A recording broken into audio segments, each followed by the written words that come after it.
जय हिंद दोस्तों, मेरा नाम है राहुल परमार। आज इस लेक्चर के अंदर हम बात करेंगे इंडियन जियोग्राफी के बारे में। हमने अभी तक जितने भी लेक्चर देखे, टोटल जो 14 हमारे लेक्चर रहे, वो लेक्चर रहे थे फिजिकल जियोग्राफी के ऊपर। फिजिकल जियोग्राफी के अंदर हमने बात की थी जियोमॉर्फोलॉजी के बारे में, जिसमें हमने अर्थ की स्टडी की थी और अर्थ सरफेस पर बने हुए कई सारे लैंडफॉर्म की बात की थी। फिर हमने बात की थी क्लाइमेटोलॉजी के बारे में।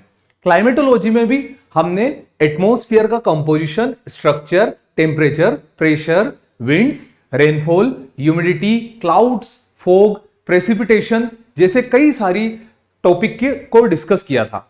इसको कंप्लीट करने के बाद फिर हमने बात की थी ओशनोग्राफी के बारे में। ओशनोग्राफी में हमने पहला सेगमेंट देखा था जिसमें हमने इंटीरियर ऑफ द ओशन के बारे में जाना था कि ओशन के अंदर क्या है। उसके बाद हमने उसी चैप्टर के अंदर देखा था डिमार्केशन ऑफ ओशन, वो समुद्र जिनकी कोई बाउंड्री नहीं होती उनको किन इमेजिनरी लाइन से अलग अलग किया गया था, उसकी बात की थी हमने। उसे कंप्लीट करने के बाद हमने ओशन टेम्परेचर, ओशन सैलिनिटी, जिसको combinedly property of ocean water कहा जाता है, उसी के साथ साथ हमने मूवमेंट ऑफ ओशन वाटर देखा, जिसमें हमने वेव, ओशन करंट्स और टाइड्स की बात की थी। इसी के साथ साथ हमारी फिजिकल ज्योग्राफी पर पूर्ण विराम हम लगाते, जिसे हम बोलते एक छोटा सा स्टॉप। उसके बाद अब लगेगा फुल स्टॉप, जैसे ही हमारी इंडियन ज्योग्राफी कंप्लीट हो जाएगी। तो इंडियन ज्योग्राफी में सबसे पहले हम बात करेंगे इंडिया की फिजियोग्राफी के बारे में। इंडिया का इंट्रोडक्शन देखेंगे कि इंडिया कहां पर है। ये इंडियन ज्योग्राफी एक केस स्टडी की तरह है। हमने अभी तक जो कुछ भी पढ़ा वो सब कॉन्सेप्ट पर था। जहां पर हमने बात की थी जियोमॉर्फोलॉजी की, तो वहां पर कुछ कई सारे कॉन्सेप्ट्स थे। ये पूरी फैक्चुअल स्टडी है और यहां से पोटेंशियल क्वेश्चन खड़े होते हैं हमारी एग्जाम के अंदर। तो आज हम स्टार्ट करेंगे इंडियन ज्योग्राफी को, ठीक है। तो पहले स्टार्ट करते हैं इसके इंट्रोडक्शन से। इंडिया हमारा देश, जिसका नाम है भारत, हिंदुस्तान जिसे सिंधु नदी के नाम पर दिया गया, जो कि ओरिजिनेट होती है तिब्बत लेक मानसरोवर से और अरब सागर में जाकर अपना वाटर डिस्चार्ज कर देती है। उसी से हमारे देश का नाम दिया गया था। तो आज हम बात करते हैं हमारा देश इंडिया कहां पर आता है। जो वर्ल्ड है, जो ग्लोब है, प्यारी धरती है, उसमें हमारा देश कहां पर आता है। So it is 0 degree, this one is northern hemisphere and it is prime meridian and this one is southern hemisphere. So India is situated in north eastern part. Latitudinally मतलब हॉरिजॉन्टल लाइन की बात करें तो India north में है और longitudinally बात करें तो इंडिया ईस्ट में है। सो India is situated in north east quadrant of the earth. तो इंडिया के कोऑर्डिनेट्स देखते हैं। कोऑर्डिनेट्स क्या होते हैं? लेटिट्यूड और लॉन्गिट्यूड का कॉन्फ़िगरेशन। तो इंडिया के कोऑर्डिनेट्स की बात करते हैं कि इंडिया की एक्चुअल लोकेशन क्या है। सो इंडिया मेनलैंड की बात करें, इंडिया का जो मेनलैंड की बात करें दैट इज कन्याकुमारी। तो कन्याकुमारी स्टार्ट होता है 8 डिग्री 4 मिनट नॉर्थ से और इंडिया का जो नदर्न मोस्ट पॉइंट है वो कंप्लीट हो जाता है 37 डिग्री 6 मिनट नॉर्थ पर। ये इंडिया का लेटिट्यूडनल एक्सटेंशन है। मैंने बोला नॉर्दर्न हेमिस्फीयर में है तो दोनों नॉर्थ रहेंगे लेटिट्यूड्स। अब ईस्टर्न हेमिस्फीयर में तो लॉन्गिट्यूड भी दोनों सेम रहेंगे। तो लॉन्गिट्यूड यहां पर क्या आएंगे? 68 degree 7 minute east to 97 degree 25 minute east. मतलब लॉन्गिट्यूडनली बात कर ली। लॉन्गिट्यूडनली कहां से स्टार्ट किया? 8 डिग्री से। अगर आइलैंड को भी काउंट करें तो आइलैंड को हम कहां से काउंट करेंगे? अंडमान निकोबार का जो सदर्न टिप है, तो अंडमान निकोबार के सदर्न टिप से इंडिया स्टार्ट होता है 6 डिग्री पर, वो खत्म कहां पर होगा? 37 डिग्री 6 मिनट नॉर्थ। और वहीं इंडिया का वो लॉन्गिट्यूड्स की बात करें तो लॉन्गिट्यूड्स कहां से स्टार्ट होगी? 68 degree 7 minute east to 97 degree 25 minute east. ये इंडिया की हुई लोकेशन। समझो एक स्क्वायर है, उस स्क्वायर की सारी बाउंड्री का पता कर लिया। अब इस बाउंड्री के अंदर है क्या, इस स्क्वायर के अंदर है क्या, उस बारे में जानते हैं इस लेक्चर के अंदर। तो हम पहले स्टडी करेंगे इंडिया की फिजियोग्राफी की। यहां पर पहले इसका एक्सटेंशन देखते हैं कि इंडिया का एक्सटेंशन क्या है। सो नॉर्दर्न मोस्ट पॉइंट जो है वो कहा जाता इंदिरा कोल।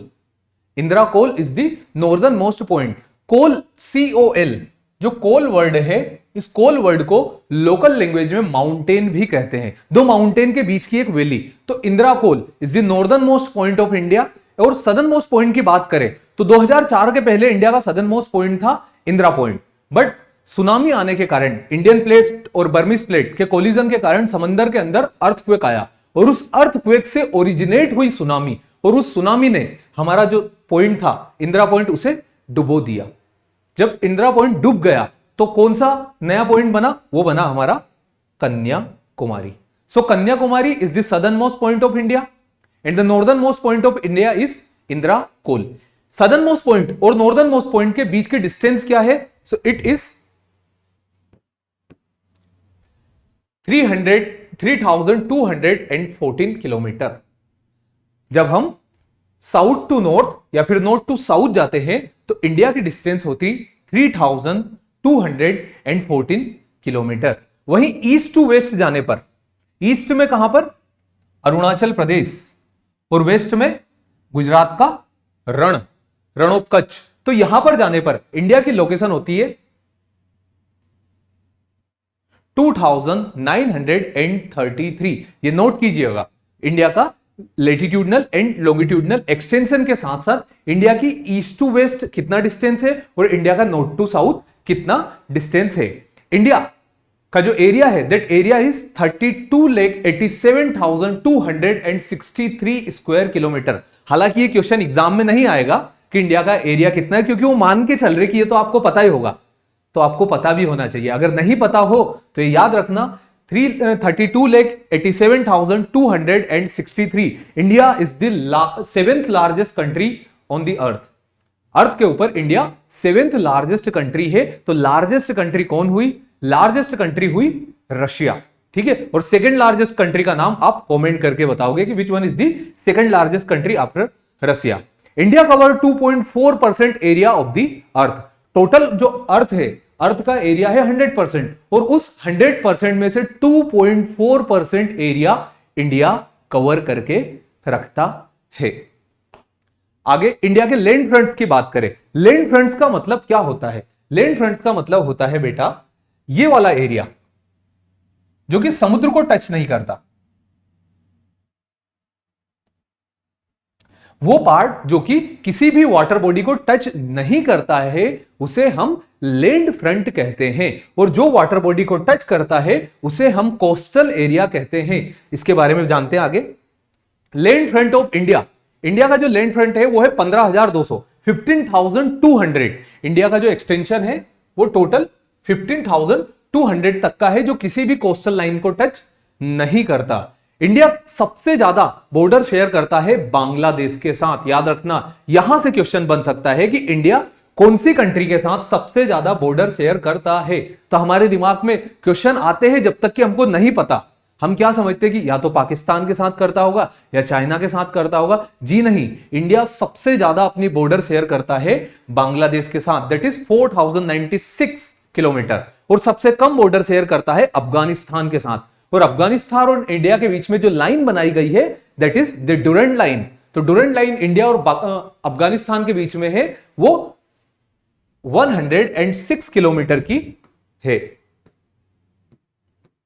डुरंड लाइन कितनी है? 106 किलोमीटर की। ट्रॉपिक ऑफ कैंसर जो है वो इंडिया को 2 इक्वल पार्ट में डिवाइड करती है, नॉर्थ टू साउथ। कौन सी? Tropic of cancer. Tropic of cancer पर ही है इंडिया। तो ट्रॉपिक ऑफ कैंसर इंडिया को लेटिट्यूडनली 2 बराबर भागों में बांटती है। एक क्वेश्चन आता है कि कौन सी लाइन इंडिया को 2 इक्वल पार्ट में डिवाइड करती है, तो it is tropic of cancer. Next, ठीक है। तो ये था इंडिया का लैंड फ्रंटियर। अच्छा, हमारी एग्जाम में यहां से क्वेश्चन पूछा था, एनडीए के अंदर क्वेश्चन पूछा था कि इंडिया की जो लैंड फ्रंटियर है वहां पर जो सिटीज बनी है उनको जोड़ने के लिए कौन सा प्रोजेक्ट चलाया गया? तो वो था भारतमाला प्रोजेक्ट। याद रखना, भारतमाला प्रोजेक्ट चला गया था। इस लैंड सरफेस के एरिया को, इस 15,200 किलोमीटर को जोड़ने के लिए चलाया गया था भारतमाला प्रोजेक्ट। और जो इस कोस्टल एरिया को जोड़ने के लिए जो प्रोजेक्ट चलाया गया था उस प्रोजेक्ट का नाम है Sagarmala project. Sagarmala project. Sagarmala project India के कोस्टल एरिया पर जो सिटीज बनी है उन सिटीज को जोड़ने के लिए एक रोडवे बनाया गया और उसे कहा गया सागरमाला। ठीक है। अब इंडिया का कोस्टल एरिया कितना है? अगर मेनलैंड की बात करें, सिर्फ और सिर्फ मेनलैंड की बात करें, तो इंडिया का कोस्टल एरिया है 5,422.6 किलोमीटर। मतलब दिस वन। इस 5422.6 किलोमीटर एरिया जो है ये इंडिया का मेनलैंड का है। और इसमें अगर हम आइलैंड भी जोड़ ले, आइलैंड जैसे कि जो बे ऑफ बंगाल में है और आइलैंड जो अरेबियन सी में है, तो अरेबियन सी और बे ऑफ बंगाल के आइलैंड को भी ऐड कर लिया जाए तो इंडिया का कोस्टल एरिया बनेगा 7516.6। ठीक है, 7516.6 किलोमीटर का क्या बना इंडिया का, क्या बना इंडिया का coastal area including the islands. ठीक है, इसको रिवाइज करो बार बार। आगे बढ़ते हैं नेक्स्ट। अब हम बात करते हैं इंडिया की फिजियोग्राफी की। बहुत इंटरेस्टिंग टॉपिक, इंडिया की फिजियोग्राफी। फिजियोग्राफी मतलब क्या होता है, किसी भी एरिया के फिजिकल फीचर्स की साइंटिफिक स्टडी या फिर graphical study is the physiography of India. So on the basis of physiography, India की फिजियोग्राफी की बात करें तो जियोलॉजिकल प्रोसेस और जियोमॉर्फिक प्रोसेस के दम पर इंडिया को 5 पार्ट्स में बांटा गया। जियोलॉजिकल प्रोसेस और जियोमॉर्फिक प्रोसेस के दम पर इंडिया को कितने पार्ट में डिवाइड किया, इंडिया को डिवाइड किया गया है 5 पार्ट्स में। कौन कौन से, पहला पेनिनसुलर इंडिया, ठीक है, ये वाला part, it's look like a inverted triangle, जैसे मैंने ट्राइंगल को उल्टा कर दिया तो ये है पेनिनसुलर इंडिया। दूसरा the mighty Himalaya mountain, Himalaya जो यहां पर है, जो हमारे देश को प्रोटेक्शन प्रोवाइड करते हैं, वो किससे देते हैं उसके बारे में हम जानेंगे। तो नॉर्थ में इंडिया जिसे नॉर्दर्न माउंटेन भी कहा जाता है, फिर नॉर्दर्न प्लेन्स या फिर कहा जाए तो उत्तर के मैदान, उत्तर के मैदान नॉर्दर्न प्लेन्स। जैसे कि आपने हिस्ट्री में पढ़ा होगा 16 महाजनपद, तो 16 महाजनपद में से सबसे प्रोमिनेंट जो था वो था मगध। वो मगध क्यों बना, राइज ऑफ मगध क्यों हुआ, क्योंकि मगध इन उत्तर के मैदानों में है। और इन उत्तर के, ये जो उत्तर के मैदान है, ये जो नॉर्दर्न प्लेन्स है, ये वर्ल्ड के फर्टाइल प्लेन्स है। तो यहां पर खेती भी अच्छी होगी, यहां पर पॉपुलेशन भी बहुत होगी, यहां पर रेलवे की कनेक्टिविटी, रोडवे की कनेक्टिविटी मतलब ट्रांसपोर्ट की कनेक्टिविटी भी बहुत ज्यादा होगी। तो हम उन नॉर्दर्न प्लेन्स की बात करेंगे। फिर बात करेंगे हम कोस्टल प्लेन की। कोस्टल प्लेन मतलब यहां पर वेस्टर्न घाट, यहां पर ईस्टर्न घाट। तो वेस्टर्न घाट और ईस्टर्न घाट के बाद का जो एरिया बचता है, समुद्र और वेस्टर्न ईस्टर्न घाट के बीच का, उस एरिया को कहा जाता है कोस्टल प्लेन, हिंदी में तटीय मैदान। तो उन तटीय मैदान की बात करेंगे और फिर हम बात करेंगे आइलैंड ग्रुप्स की। यहां से कई सारे क्वेश्चन पूछे गए हैं इस टॉपिक के अंदर से, फिजियोग्राफी के ऊपर से। तो हम पूरे आखिरी तक इंडिया की फिजियोग्राफी को समझेंगे कि क्या क्या था इंडिया में, क्रोनोलॉजिकली देखेंगे कि किस तरीके से हमारा देश, हमारा भारतवर्ष बना और उस भारतवर्ष में आज लोग रह रहे हैं। तो एक एक करके हम सारे फिजियोग्राफिक डिवीजन की बात करेंगे। सबसे पहले इनकी बात करने से पहले हम थोड़ा सा अर्थ इंडिया का जियोलॉजिकल स्ट्रक्चर देखेंगे कि इंडिया का जियोलॉजिकल स्ट्रक्चर कैसा है। तो इंडिया का जियोलॉजिकल स्ट्रक्चर अलग अलग रॉक से मिलकर बना हुआ है। सबसे पुरानी वर्ल्ड की जो रॉक है उसे आर्कियन रॉक कहा जाता है। ठीक है, सबसे पहली रॉक कौन सी है, आर्कियन रॉक। तो इंडिया में आर्कियन रॉक मिलती है, इंडिया में धारवाड़ रॉक मिलती है, इंडिया में कडप्पा रॉक मिलती है, और कडप्पा रॉक मिलने के बाद इंडिया में विंध्यन रॉक मिलती है। उसके बाद इंडिया में डेक्कन का ट्रेप है, मतलब जो डेक्कन का पठार है, कहां बना, कैसे बना, उसकी बात हम करेंगे। तो डेक्कन ट्रेप मिलता है जिसको क्रिटेशियस रॉक सिस्टम बोलते हैं। उसके बाद इंडिया में मिलता है Gondwana rock system. Gondwana rock system के बाद लास्ट में जाकर बनता है हिमालय। तो इस टाइप से इंडिया का फिजियोग्राफिक डिवीजन था, बट उसमें सबसे पहले जो था वो था archean rock system. Archean rock system India में सिर्फ 3 जगह मिलता है। फर्स्ट बुंदेलखंड, ठीक है, कहां है ये, इसकी बात हम करेंगे। दूसरा नीलगिरी, और तीसरा कलकत्ता। ठीक है, तो 3 जगह आर्कियन रॉक सिस्टम मिलता है। आर्कियन का मतलब वो चट्टानी जो सबसे पहले बनी, और सबसे पहले चट्टाने कैसे बनी थी, ज्वालामुखी से लावा निकल के बाहर आया था, वो ठंडा हुआ और उसने बनाया आर्कियन रॉक सिस्टम, और ये आर्कियन रॉक सिस्टम हमें इन जगह पर मिलता है। और इसी के साथ साथ जब ये रॉक इरोड हुई थी, जो कि हमने जियोमॉर्फिक प्रोसेसेस में पढ़ा था, तो इरोड हो जाने के कारण जो अगली रॉक बनी थी वो थी धारवाड़। ठीक है, तो यहां से हालांकि ज्यादा क्वेश्चन आए नहीं, तो उस टॉपिक को हम अभी कवर नहीं करेंगे, हम डायरेक्टली बात करेंगे इंडिया की फिजियोग्राफी की। ठीक है, तो इंडिया की फिजियोग्राफी से पहले हमने जरा सा जान लिया कि इंडिया का जो स्ट्रक्चर था, जियोलॉजिकल स्ट्रक्चर, वो कैसा था। तो उस जियोलॉजिकल स्ट्रक्चर के अंदर हमने क्या क्या देख लिया, उसके अंदर हमने अलग अलग रॉक्स देख ली जो कि इंडिया के अंदर बनी थी। तो अब सबसे पहले सबसे पुराने लैंडमार्क की बात करते हैं जो कि हमारे देश में बना, और वो लैंडमार्क था पेनिनसुलर इंडिया, या फिर पेनिनसुलर प्लेट्यू, या फिर प्रायद्वीपीय पठार। तो इस प्रायद्वीपीय, इस इन्वर्टेड ट्राइंगल की बात करते हैं हम। Peninsular India, it looks like a inverted triangle. ये एक इन्वर्टेड ट्राइंगल की तरह नजर आता है। ठीक है, it looks like an inverted triangle. Its base may be irregular line from Rann of Kutch in the west to Rajmahal hills in the east. यहां पर रण ऑफ कच्छ से इरेग्युलरली इसकी लाइन चलती है जो राजमहल हिल्स झारखंड तक जाती है, जो कि लावा से बनी हुई है। तो इस राजमहल हिल्स तक जाती है किसकी लाइन, इस पेनिनसुलर प्लेट्यू की। मतलब आपने ट्राइंगल पढ़ा होगा, ट्राइंगल का जो नीचे का हिस्सा होता है उसे हम बेस बोलते हैं, और ऊपर का जो चोंच होती है ट्राइंगल की, किसी भी चोंच को हम क्या बोलते हैं, उसको हम बोलते हैं एज। तो इस ट्राइंगल की एज कहां पर है, इस ट्राइंगल की एज है कन्याकुमारी में। तो इसका बेस कहां बनाया हमने, इधर तो रण ऑफ कच्छ जो यहां पर लिखा हुआ है, रण ऑफ कच्छ, और दूसरा राजमहल की पहाड़ियां। राजमहल की पहाड़ियां कहां पर है, झारखंड, और रण ऑफ कच्छ गुजरात। तो यहां पर तो इसका बेस बना, और इसका एपेक्स कहां पर बना, इसका एज कहां पर बना, so its edge is at Kanyakumari. इस ट्राइंगल का एज बना है कन्याकुमारी। ध्यान से सारी चीजें एक एक करके रिवाइज करना, इंपॉर्टेंट चैप्टर है, कई सारे क्वेश्चन एग्जाम के अंदर पूछे गए हैं। ठीक है, तो यहां पर हम इसकी आगे डिस्कस करते हैं।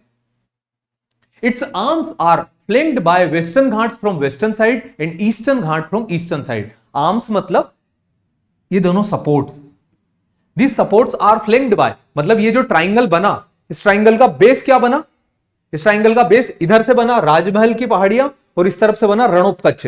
और ये जो दोनों फ्लैंक्स है, ये दोनों एजेस हैं, इसके जो स्लोप्स हैं, इसमें इस तरफ तो बना वेस्टर्न घाट, इस तरफ बना ईस्टर्न घाट। तो यहां पर क्या हुआ, वेस्टर्न घाट, यहां पर ईस्टर्न घाट, और जो लास्ट एज बनता है, जो सदर्न मोस्ट पॉइंट बनता है इस पेनिनसुलर इंडिया का, वो सदर्न मोस्ट पॉइंट क्या है, it is the Kanyakumari. It is situated in south of northern planes. तो ये वाला जो पार्ट है, यहां के इंडस के मैदानों से लेकर तो ब्रह्मपुत्र के मैदान, इनको उत्तर के मैदान कहा जाता है। ये नॉर्दर्न प्लेन्स जो है, इस नॉर्दर्न प्लेन्स के साउथ में जो बसा हुआ है वो है हमारा पेनिनसुलर इंडिया। तो it is situated in south of northern plains. Next, its height is 150 metre above from the river plain and 600 to 900 metre from the sea level. मतलब जो पेनिनसुलर इंडिया के अंदर जो रिवर बहती है, उन रिवर से अगर नापे तो उसकी ऊंचाई कितनी होगी, 150 मीटर ओनली। और वही उसको समुद्र की सतह से नापे तो उसकी ऊंचाई होगी 600 to 900 मीटर। मतलब जो ओशन है वो थोड़ा नीचे होता है, वो नदियां थोड़ी ऊपर होती, तभी तो नदियां बह के ओशन में जाती। अगर दोनों बराबर होते तो क्यों नदी ओशन की तरफ जाती। तो रिवर जो है, रिवर से पेनिनसुलर इंडिया की हाइट को नापा जाए, सपोज क्या करो, यही है, ये है सी, ये है रिवर, और ये है पेनिनसुलर इंडिया।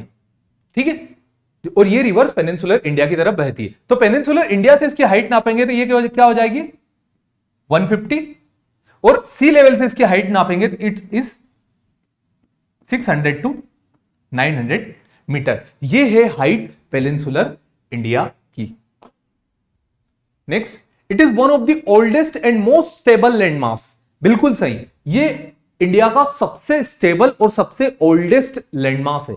ये इंडिया में तब से है जब इंडिया पार्ट गोंडवाना का हुआ करता था। हिमालय इससे कई ज्यादा नया है। ये पेनिनसुलर इंडिया हिमालय से कई ज्यादा पुराना है। तो it is the oldest and most stable landmass. ये स्टेबल इसको इसलिए कहा गया है क्योंकि यहां पर बहुत ज्यादा अर्थक्वेक नहीं आते। उतने अर्थक्वेक यहां बिल्कुल नहीं आते जितने अर्थक्वेक हिमालय के अंदर आते हैं। Its slope is west to east, बिल्कुल सही। जो पेनिनसुलर इंडिया है इसका स्लोप इस टाइप से है। यह हमें कैसे पता चलता है? यह हमें ऐसे पता चलता है क्योंकि पेनिनसुलर इंडिया के अंदर लगभग सारी नदियां वेस्ट टू ईस्ट बहती है, और रिवर वेस्ट टू ईस्ट जा रही मतलब स्लोप वेस्ट टू ईस्ट है। तो इंडिया में वेस्टर्न साइड से निकलती है Godavari river from Trimbakeshwar plateau. Trimbakeshwar plateau Nashik district Maharashtra से गोदावरी रिवर निकलती है और वो बहकर जाती इस तरफ।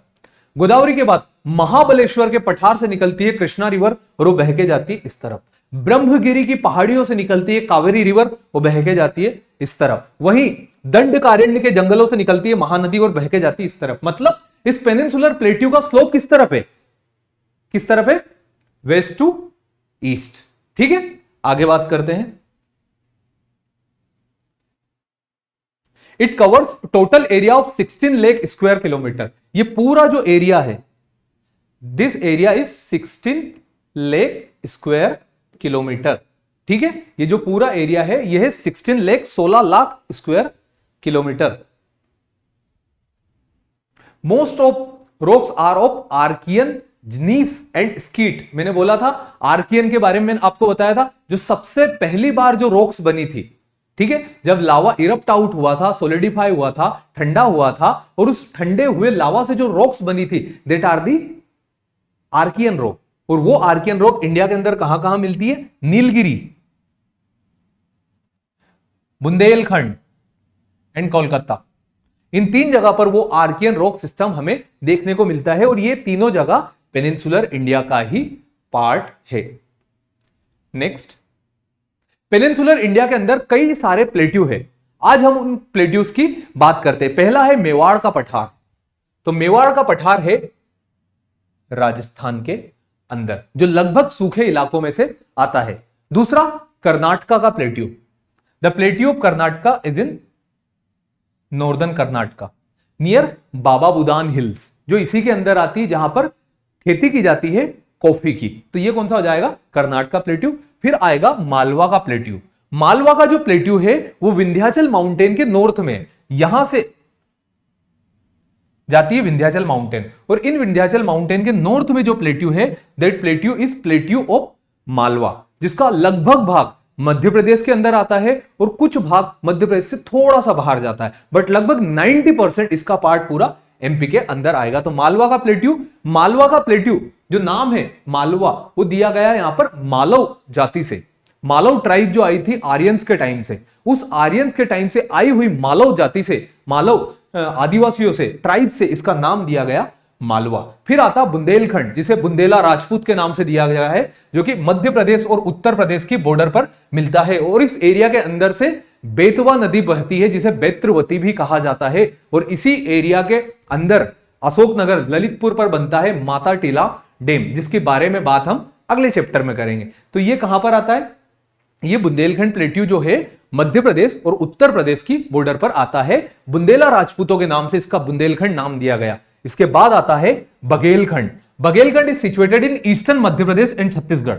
मध्य प्रदेश के पूर्वी इलाकों में और छत्तीसगढ़ का जो पार्ट है, जो पठारी इलाका है, उस पठारी इलाके को पेनिनसुलर प्लेट्यू के अंदर बघेलखंड का प्लेट्यू कहा जाता है। और उसके बाद most important part the Deccan plateau, ये वाला जो पार्ट है जो यहां पर है that is the Deccan plateau, जो कि महाराष्ट्र के अंदर है, साउथ गुजरात के अंदर है, साउथ वेस्ट मध्य प्रदेश के अंदर है, नॉर्दर्न कर्नाटका के अंदर है और वेस्टर्न तेलंगाना के अंदर है। That is the Deccan plateau. और डेक्कन प्लेट्यू है, इस डेक्कन प्लेट्यू का फॉर्मेशन हुआ है लावा के इरप्शन से। जब इंडियन प्लेट गोंडवाना प्लेट से टूटकर नॉर्थ में आ रही थी, नॉर्थ में मूवमेंट कर रही थी, यहां पर इंडियन प्लेट का मूवमेंट बताया हुआ है। जब इंडियन प्लेट गोंडवाना प्लेट से टूटकर नॉर्थवर्ड मूव कर रही थी, तो यहां पर एक आइलैंड था इंडियन ओशन के अंदर, उस आइलैंड का नाम था रीयूनियन आइलैंड। इस रीयूनियन आइलैंड से लावा इरप्ट आउट हुआ, और वो जो वोल्केनिक एक्टिविटी थी वो थी हॉटस्पॉट वोल्केनो। तो उस हॉटस्पॉट वोल्केनो से लावा बाहर आया और वो लावा जमा हो गया इंडिया के इस पार्ट के अंदर। और वो जो लावा था वो था बेसाल्टिक लावा।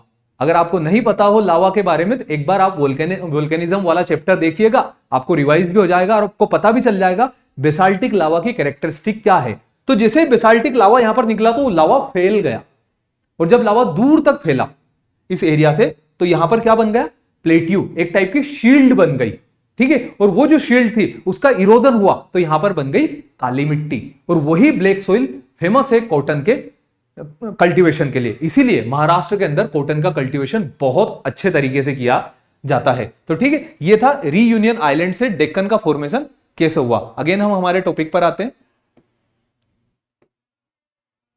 ठीक है। तो ये जो डेक्कन का प्लेट्यू है, ये डेक्कन का प्लेट्यू कैसे बना इसका पता चला हमें, और इसके बाद ये कौन कौन से एरिया के अंदर आता है, क्यों फेमस है। ये फेमस किसके लिए है, ये है ब्लैक सॉइल के लिए, जिसे ट्रॉपिकल चर्नोजेम भी कहा जाता है। तो वही ब्लैक सॉइल यहां पर दिखती है। दूसरा है छोटा नागपुर प्लेट्यू। छोटा नागपुर प्लेट्यू इज सिचुएटेड इन झारखंड। यहां पर ये सारी लोकेशन आपको याद होना चाहिए। छोटा नागपुर प्लेट्यू इज सिचुएटेड इन झारखंड। और ये जो छोटा नागपुर प्लेट्यू है, छोटा Nagpur plateau is a mineral house of India. India के कई सारे मिनरल्स इस एरिया के अंदर मिलते हैं। हमें जब इंडस्ट्रीज की बात करेंगे तो उसके बारे में जरूर जिक्र करेंगे कि छोटा नागपुर प्लेट्यू से हम कौन कौन से मिनरल्स निकालते। जैसे mica capital of India is Koderma. Koderma जो माइन है छोटा नागपुर प्लेट्यू के अंदर, उसे माइका की कैपिटल कहा जाता है। तो ये छोटा नागपुर प्लेट्यू हो गया, जो कि इंडिया के ईस्टर्न पार्ट में झारखंड के अंदर है। कुछ हिस्सा इसका वेस्ट बंगाल के अंदर जाता है और कुछ थोड़ा सा हिस्सा उड़ीसा के अंदर आता है। तो इट इज दी छोटा नागपुर प्लेट्यू। फिर इसके बाद मेघालय का प्लेट्यू। मेघालय प्लेट्यू जो कि नॉर्थ ईस्टर्न पार्ट में आता है, वही मेघालय का प्लेट्यू भी किसका पार्ट है, पेनिनसुलर इंडिया का पार्ट है। और इसके बाद तेलंगाना का प्लेट्यू जो यहां पर है, और ये तेलंगाना का प्लेट्यू ड्रेन किया जाता है कावेरी गोदावरी रिवर से और कृष्णा रिवर से। वो रिवर यहां से पास होती है, और इसी तेलंगाना के प्लेट्यू को तेलंगाना और हैदराबाद में रखा गया है। तो हमने क्या देखा इसके अंदर, पेनिनसुलर प्लेट्यू के अंदर पहले हम बात कर रहे हैं यहां पर मिलने वाले सारे प्लेट्यूज की, कि पेनिनसुलर इंडिया के अंदर कौन कौन से प्लेट्यूज मिलते हैं। तो पहला मेवाड़ का प्लेट्यू। मेवाड़ का प्लेट्यू कहां मिलेगा, राजस्थान में। कर्नाटका का प्लेट्यू नाम से समझ में आ रहा। मालवा का प्लेट्यू मध्य प्रदेश। बुंदेलखंड का प्लेट्यू मध्य प्रदेश, उत्तर प्रदेश, कर्नाटका, राजस्थान। मालवा का plateau MP, Bundelkhand MP plus UP, Baghelkhand MP plus Chhattisgarh, Deccan Maharashtra, Gujarat, MP, Telangana and Karnataka. In MP, Gujarat, Telangana, Karnataka में हर जगह नहीं मिलता। इसमें कहां मिलता वो मैंने आपको थोड़ी देर पहले बताया था। Meghalaya plateau in Meghalaya and Telangana plateau इन तेलंगाना। तो पहले हमने पेनिनसुलर के अंदर आने वाले सारे प्लेट्यूज की बात की। अब हम बात करेंगे पेनिनसुलर प्लेट्यूज के अंदर कौन कौन सी माउंटेन रेंज आती है। सबसे पहली माउंटेन रेंज जो पेनिनसुलर प्लेट्यू के अंदर आती है, that is Aravalli mountain range. Aravalli is the oldest fold mountain of the world. इस बात पे हमें गर्व होना चाहिए कि विश्व की सबसे पुरानी माउंटेन रेंज अरावली हमारे देश के अंदर है, और हमारे देश में इसकी शुरुआत दिल्ली से होती है और ये आखिरी पालनपुर गुजरात तक जाती है। क्या है, कौन से राज्य में आती है, इसकी हम बात करते हैं। तो अरावली रेंज का जो डायरेक्शन है वो है north east to south west. North east से साउथ वेस्ट की तरफ चलती है 800 किलोमीटर तक, दिल्ली से पालनपुर गुजरात तक। मतलब यहां पर है पालनपुर गुजरात और यहां पर है हमारी कैपिटल राजधानी Delhi. It is the oldest fold mountain of the world. Guru Shikhar is the highest peak of Aravalli. ठीक है, गुरु शिखर माउंट आबू, जो माउंट आबू के ऊपर जो सिचुएटेड है Guru Shikhar, is the highest peak of Aravalli. और इसकी हाइट कितनी है, 1722 metre from the mean sea level. समुद्र की सतह से 1722 मीटर ऊंची हाइट है इसकी हाईएस्ट, जिसको गुरु शिखर भी कहा जाता है। माउंट आबू के ऊपर एक जैन मंदिर है, आप कमेंट करके उसका नाम बताइएगा वो कौन सा जैन मंदिर है जो माउंट आबू के ऊपर है, क्योंकि इस टाइप के क्वेश्चन आपसे पूछ लिए जा सकते, भले ही वो क्वेश्चन ज्योग्राफी का ना हो, बट वो आपको याद होना चाहिए। तो माउंट आबू के ऊपर जो जैन मंदिर है उसका नाम आपको कमेंट करके बताना है। अरावली समझ में आया, कहां से, पंजाब हरियाणा और स्पेशली हरियाणा दिल्ली से होते हुए राजस्थान और गुजरात तक फैली होती है Aravalli mountain range. Next is Vindhyachal. Mountain Narmada नदी के उत्तर में है। ठीक है, जो नर्मदा रिवर है जो मध्य प्रदेश के अनूपपुर जिले से निकलकर अपना वाटर डिस्चार्ज करती है गल्फ ऑफ खंबात में। इस गल्फ ऑफ खंबात में डिस्चार्ज करने के बाद इसके नॉर्थ में जो माउंटेन बनी है उस माउंटेन का नाम है विंध्याचल। ठीक है, हमेशा याद रखना, ये मैप हमेशा अपने दिमाग में रखना। Narmada, Vindhyachal, Satpura. Satpura is in south of Narmada and Vindhyachal is in north of Narmada. और विंध्याचल के नॉर्थ में मालवा। ठीक है, तो ये क्रोनोलॉजी किसकी हुई? पेनिनसुलर इंडिया के अंदर मिलने वाली एक माउंटेन की, जिस माउंटेन का नाम क्या है? विंध्याचल और सतपुड़ा। सतपुड़ा की बात हमने की नहीं है, पहले हमने बात की विंध्याचल की। तो Vindhyachal is situated in north of Narmada. Again उसकी बात करते हैं। विंध्याचल की शुरुआत होती है गुजरात के जोबट से। यहां पर गुजरात से शुरुआत होती है जोबट, जो कि सासाराम बिहार तक जाता है।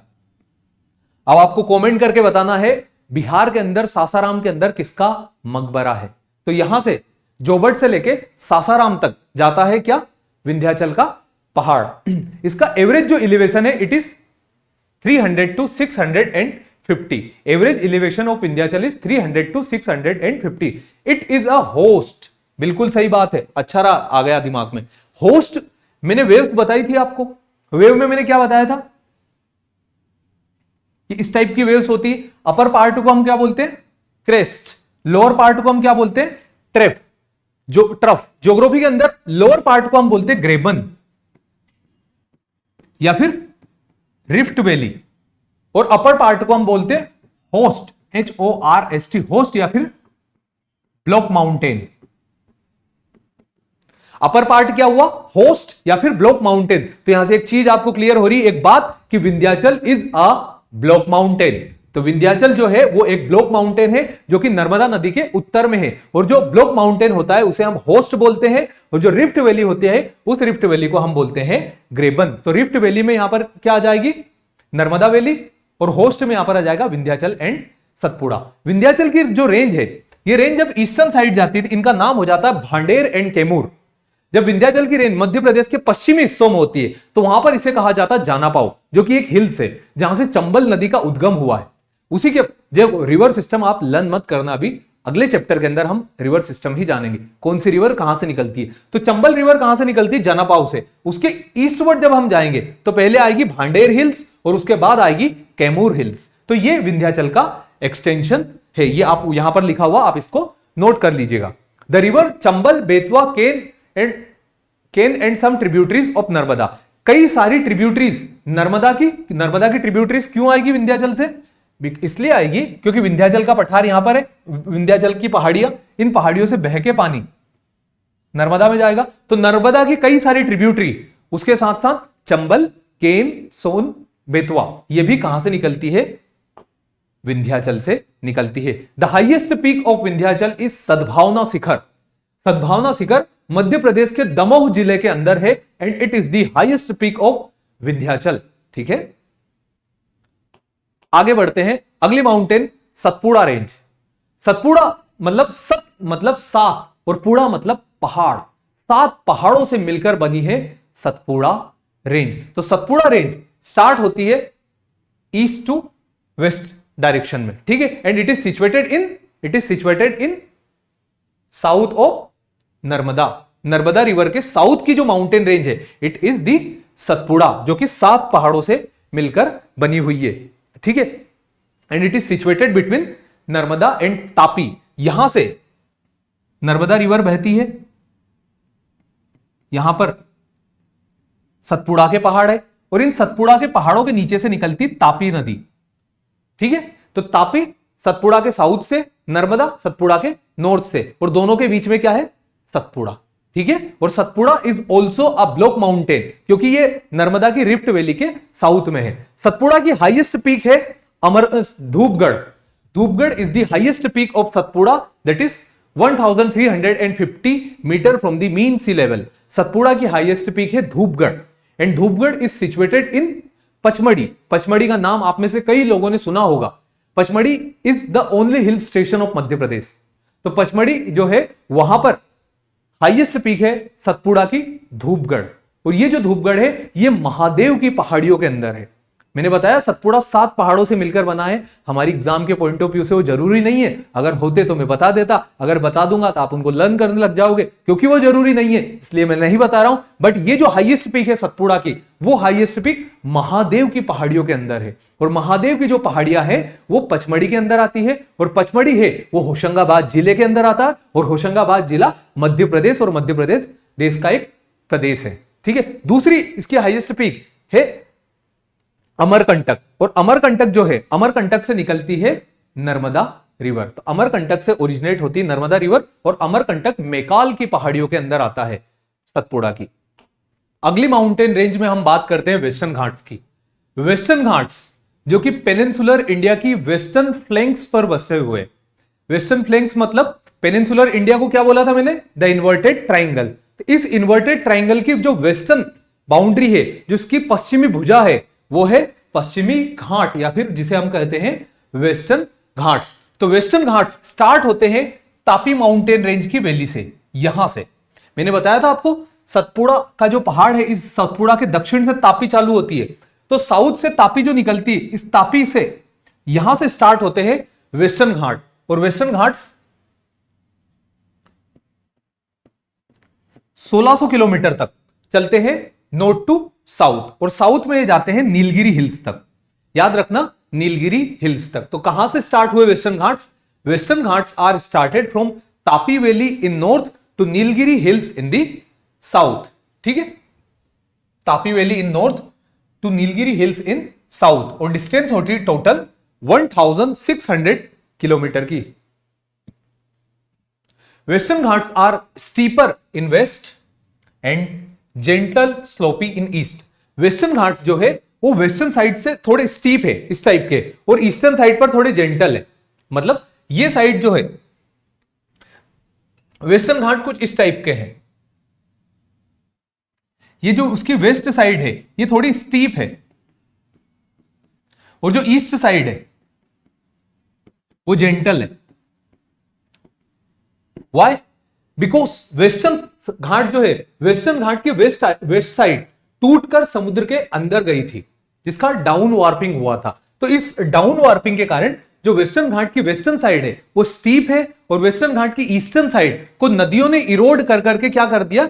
जेंटल कर दिया। तो वेस्टर्न घाट की ईस्टर्न साइड जेंटल, और वेस्टर्न घाट की western side steep side. Next, this range is also known as Sahyadri. इन्हें सह्याद्री भी कहा जाता है। सह्याद्री एक मराठी, एक संस्कृत शब्द है जिसका मीनिंग होता है माउंटेन्स। तो ये होती है माउंटेन्स, और इसे पूरे वेस्टर्न घाट को सह्याद्री कहा जाता है। और सह्याद्री को 2 पार्ट में बांटा है, north Sahyadri and south Sahyadri. और गोवा से ये डिवाइड होती है, गोवा से 16 डिग्री नॉर्थ, 16 डिग्री नॉर्थ जो लेटीट्यूड है वो 2 पार्ट में डिवाइड करती है। नॉर्थ सह्याद्री जो कि 16 डिग्री के और नॉर्थ में है, और साउथ सह्याद्री जो कि 16 डिग्री के साउथ में है। नॉर्थ सह्याद्री की हाईएस्ट पीक है कालसूबाई। याद रखना, highest peak of north Sahyadri which is situated in Maharashtra is Kalsubai. Point to be noted. Kalsubai की हाइट है 1646 मीटर, 1646 मीटर की हाइट के साथ मौजूद है Kalsubai, which is in northern Sahyadri. और सदर्न सह्याद्री की हाईएस्ट पीक क्या है? सदर्न सह्याद्री की हाईएस्ट पीक है Kudremukh, which is in Karnataka and also known for iron.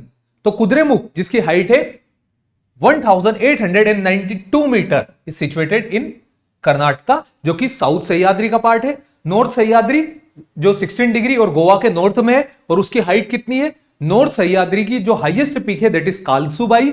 South Sahyadri की हाईएस्ट पीक है वो है कुद्रेमुख। नीलगिरी जो है, नीलगिरी एक ऐसा एरिया है जहां ईस्टर्न घाट और वेस्टर्न घाट दोनों आपस में आकर कोलाइड होते हैं। ये पेनिनसुलर इंडिया, ये ईस्टर्न घाट और ये वेस्टर्न घाट, और ये दोनों जब आकर जहां कोलाइड होते हैं, ठीक है, जहां पर वेस्टर्न घाट और ईस्टर्न घाट आकर कोलाइड होते हैं, इस एरिया को बोला गया है नीलगिरी। ठीक है, इसे क्या कहा गया? नीलगिरी नोट। नोट मतलब गठान, जैसे दो रस्सियों के बीच की होती है, वैसी की वैसी नोट किसकी बनी है? नीलगिरी नोट। और कहां बनी है? जहां पर वेस्टर्न घाट और ईस्टर्न घाट आपस में आकर कोलाइड होते हैं। और नीलगिरी की हाईएस्ट पीक क्या है? Highest peak of Nilgiri is Dodda Betta. और दोधा बेटा को आगे हम देखते हैं नीलगिरी के बारे में भी।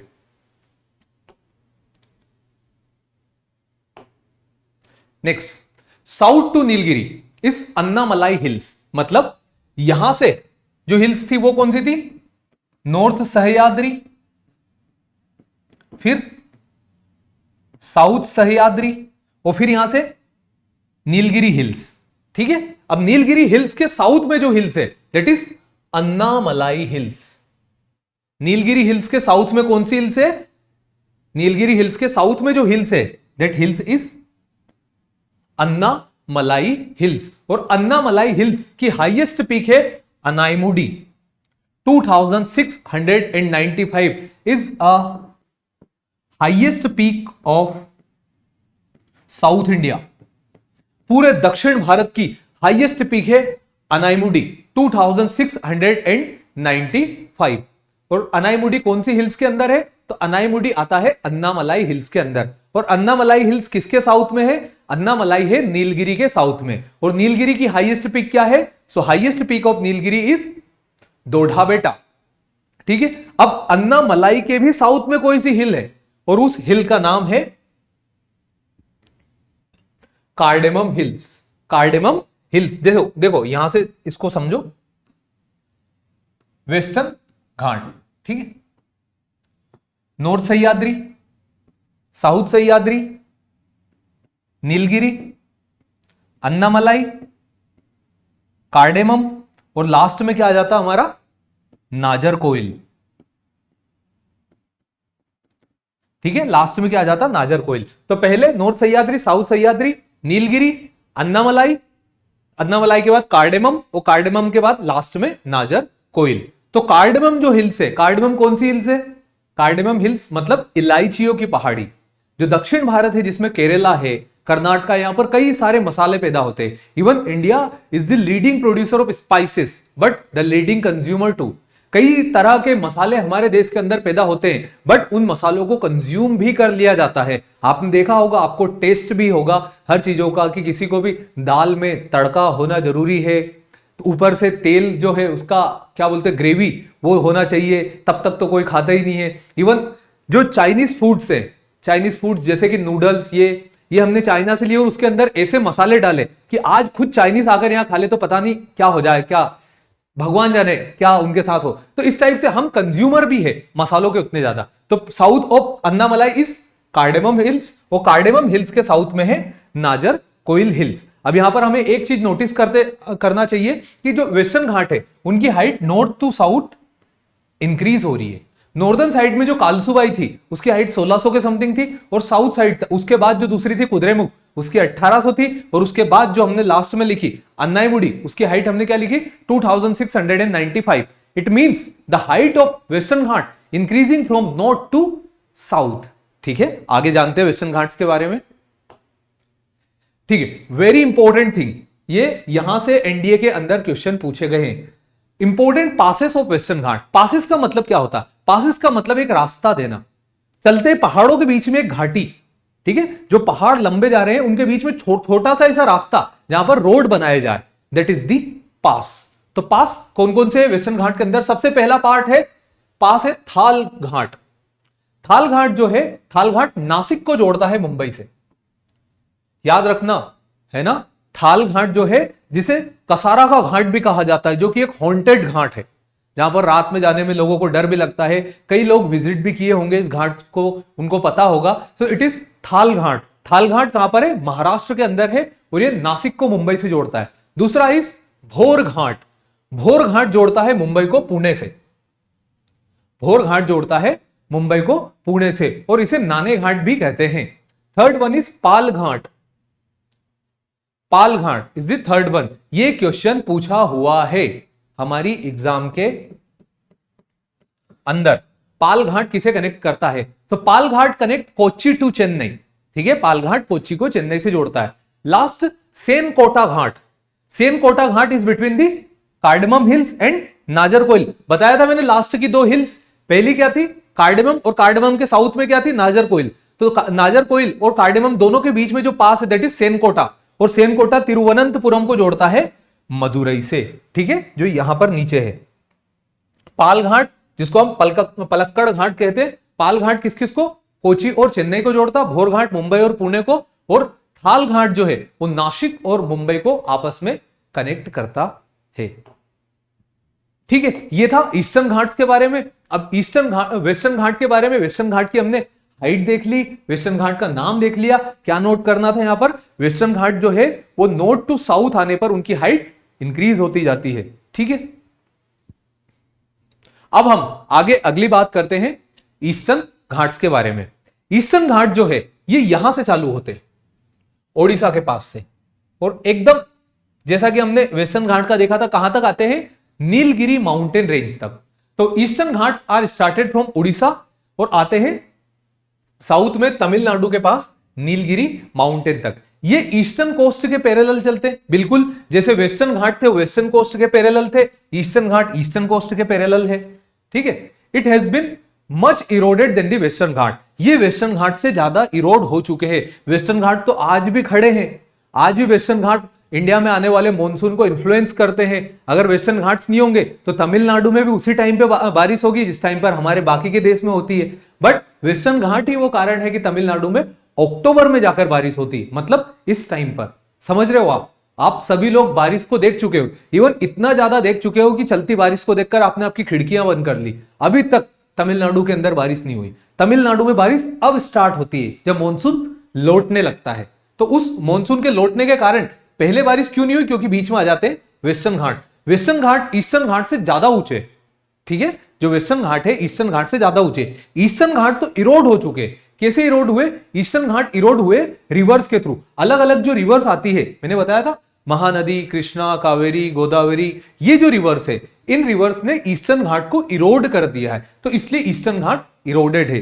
हाईएस्ट पीक ऑफ ईस्टर्न घाट हम पहले भी एक बार डिस्कस कर चुके हैं। आप सभी लोगों ने कमेंट करके भी बताया था कि ईस्टर्न घाट की हाईएस्ट पीक क्या है। So the highest peak of eastern Ghat is Jindhagada peak, और इसकी हाइट है 1690 मीटर। और दूसरी हाईएस्ट पीक की बात करें ईस्टर्न घाट की तो दैट इज दी महेंद्रगिरी। तो Mahendragiri is the second highest peak, और first highest peak of western Ghat is Jindhagada peak. यहां पर हमारा पेनिनसुलर प्लेट्यू कंप्लीट हो जाता है। पेनिनसुलर प्लेट्यू के अंदर हमने क्या क्या देख लिया? पहले तो देख लिए प्लेट्यूज जो कि इसके अंदर है। इस सबसे बड़े प्रायद्वीप के अंदर कौन कौन से पठार आते हैं? इस बड़े से प्लेट्यू के अंदर जो छोटे छोटे प्लेट्यूज आते हैं उन प्लेट्यूज की बात कर ली। उसके बाद हमने यहां पर बनने वाली माउंटेन्स को देखा, जिसमें हमने अरावली को देखा, Vindhyachal, Satpura, western Ghat and eastern Ghat. इन सभी को कंप्लीट करने के बाद अब हम देखते हैं इस पेनिनसुलर प्लेट्यू का क्या सिग्निफिकेंट रोल है हमारी लाइफ में। तो सबसे पहला role, it is rich in mineral. ये बहुत ज्यादा रिच है मिनरल में। जैसे कि कर्नाटका में बात करें तो कुद्रेमुख की माइंस, ओडिशा के अंदर मयूरभंज, कालाहांडी, छोटा नागपुर प्लेट्यू, मध्य प्रदेश के सीधी सिंगरौली में कोल का डिपोजिशन। तो इसलिए it is rich in mineral, जो कि बहुत ज्यादा जरूरी है और इसका बहुत बड़ा सिग्निफिकेंट रोल है। दूसरा सोइल। सोइल में क्या है? मैंने बोला था जो हमारा पेनिनसुलर प्लेट्यू है, पेनिनसुलर प्लेट्यू में क्या डेक्कन का पठार है, और डेक्कन का प्लेट्यू का फॉर्मेशन हुआ वोल्केनो के इरप्शन से, और वोल्केनो के इरप्शन से जो इसका प्लेट्यू का फॉर्मेशन हुआ, इस फॉर्मेशन के कारण यहां पर ब्लैक सोइल देखने को मिलती है। Black soil which is good for the cultivation of cotton. तो यहां पर ब्लैक सोइल देखने को मिलती है। और ब्लैक सोइल के अलावा कई सारी सोइल है जो कि हमें इस पेनिनसुलर प्लेट्यू के अंदर देखने को मिलती है। जैसे यहां पर लेटेराइट सोइल देखने को मिलती है, बीच बीच में जो हिल्स है वहां पर माउंटेन सोइल देखने को मिलती है। According to ICAR, Indian Council of Agriculture Research, India के अंदर 8 टाइप की अलग अलग सोइल है, 8 तरह की अलग अलग सोइल। वो कौन कौन सी है उनकी बात हम आगे करेंगे सोइल और एग्रीकल्चर वाले चैप्टर के अंदर। तो पेनिनसुलर प्लेट्यू के अंदर कई सारी सोइल है जो कि खेती के लिए बहुत उपजाऊ होती है, जहां से देश की इकोनॉमी चलती है, देश का प्राइमरी सेक्टर चलता है। इसी के बाद it is rich in forest. जो पेनिनसुलर इंडिया है, पेनिनसुलर इंडिया के अंदर वेस्टर्न घाट जो है, Western Ghats are biodiversity hotspot. Biodiversity hotspot क्या होते हैं? बायोडाइवर्सिटी मतलब कि कितनी लिविंग स्पीसीज है किसी एरिया के अंदर, bio and diversity, living species की डाइवर्सिटी एक एरिया के अंदर, तो कितने फ्लोरा है कितने फ्योना है वो वहां की बायोडाइवर्सिटी होती है। तो वर्ल्ड के अंदर टोटल 36 बायोडाइवर्सिटी हॉटस्पॉट है और उन 36 बायोडाइवर्सिटी हॉटस्पॉट के अंदर 4 हॉटस्पॉट इंडिया में है और उन 4 हॉटस्पॉट में से एक हॉटस्पॉट है वेस्टर्न घाट्स।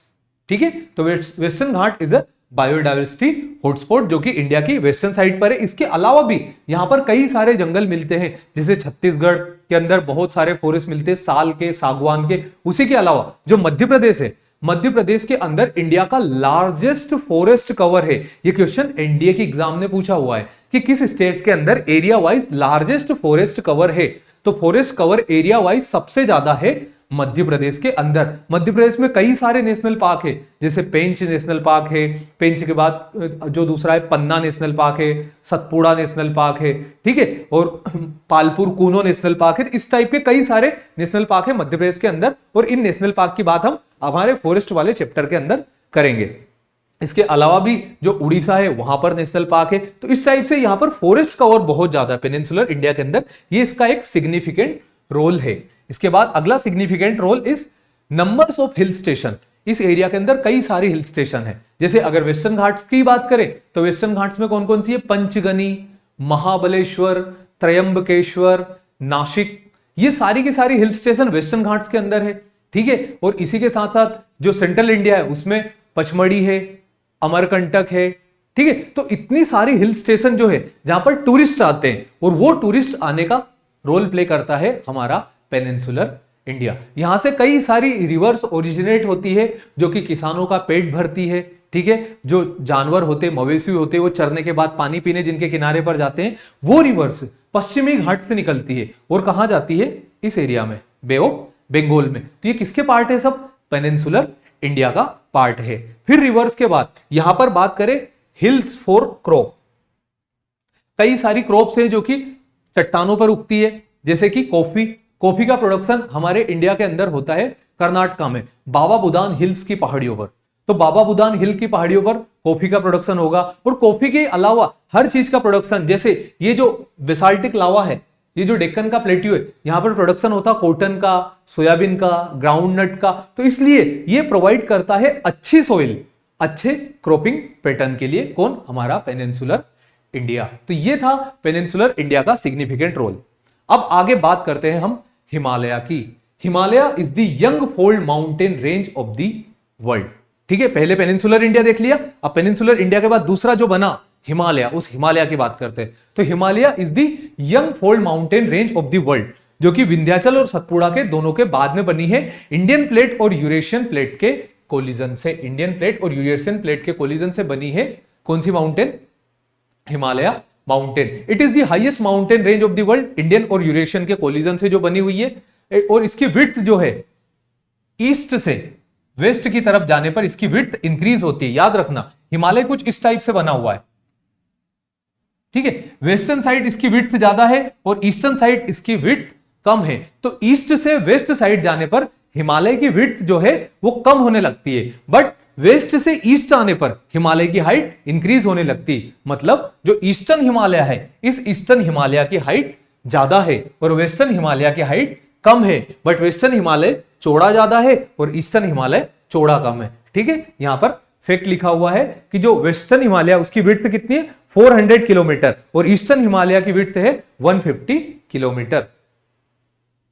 ठीक है, ये इंडियन प्लेट का मूवमेंट हुआ था। इंडियन प्लेट यूरेशियन प्लेट से, इंडियन प्लेट थी जो गोंडवाना प्लेट से टूटी थी 70 मिलियन ईयर एगो, और फिर वो टूट के ऊपर नॉर्थवर्ड शिफ्ट हुई थी। 50 मिलियन ईयर वो इंडियन ओशन के अंदर आ गई थी और फिर वो कोलाइड हुई थी यूरेशियन प्लेट से। और यूरेशियन प्लेट से जब वो कोलाइड हुई थी तो यहां पर बने थे वर्ल्ड के highest mountain range the mighty Himalaya. तो हिमालय का फॉर्मेशन यहां पर होता है। इसके बाद अब हिमालय का हम लेटिट्यूडनल डिवीजन देखते हैं कि लेटिट्यूड मतलब नॉर्थ टू साउथ, हिमालय को कौन कौन से पार्ट में बांटा गया है। फिर हम लॉन्गिट्यूडनल बात करेंगे। तो पहले हम देखते हैं लेटिट्यूडनल डिवीजन ऑफ हिमालय।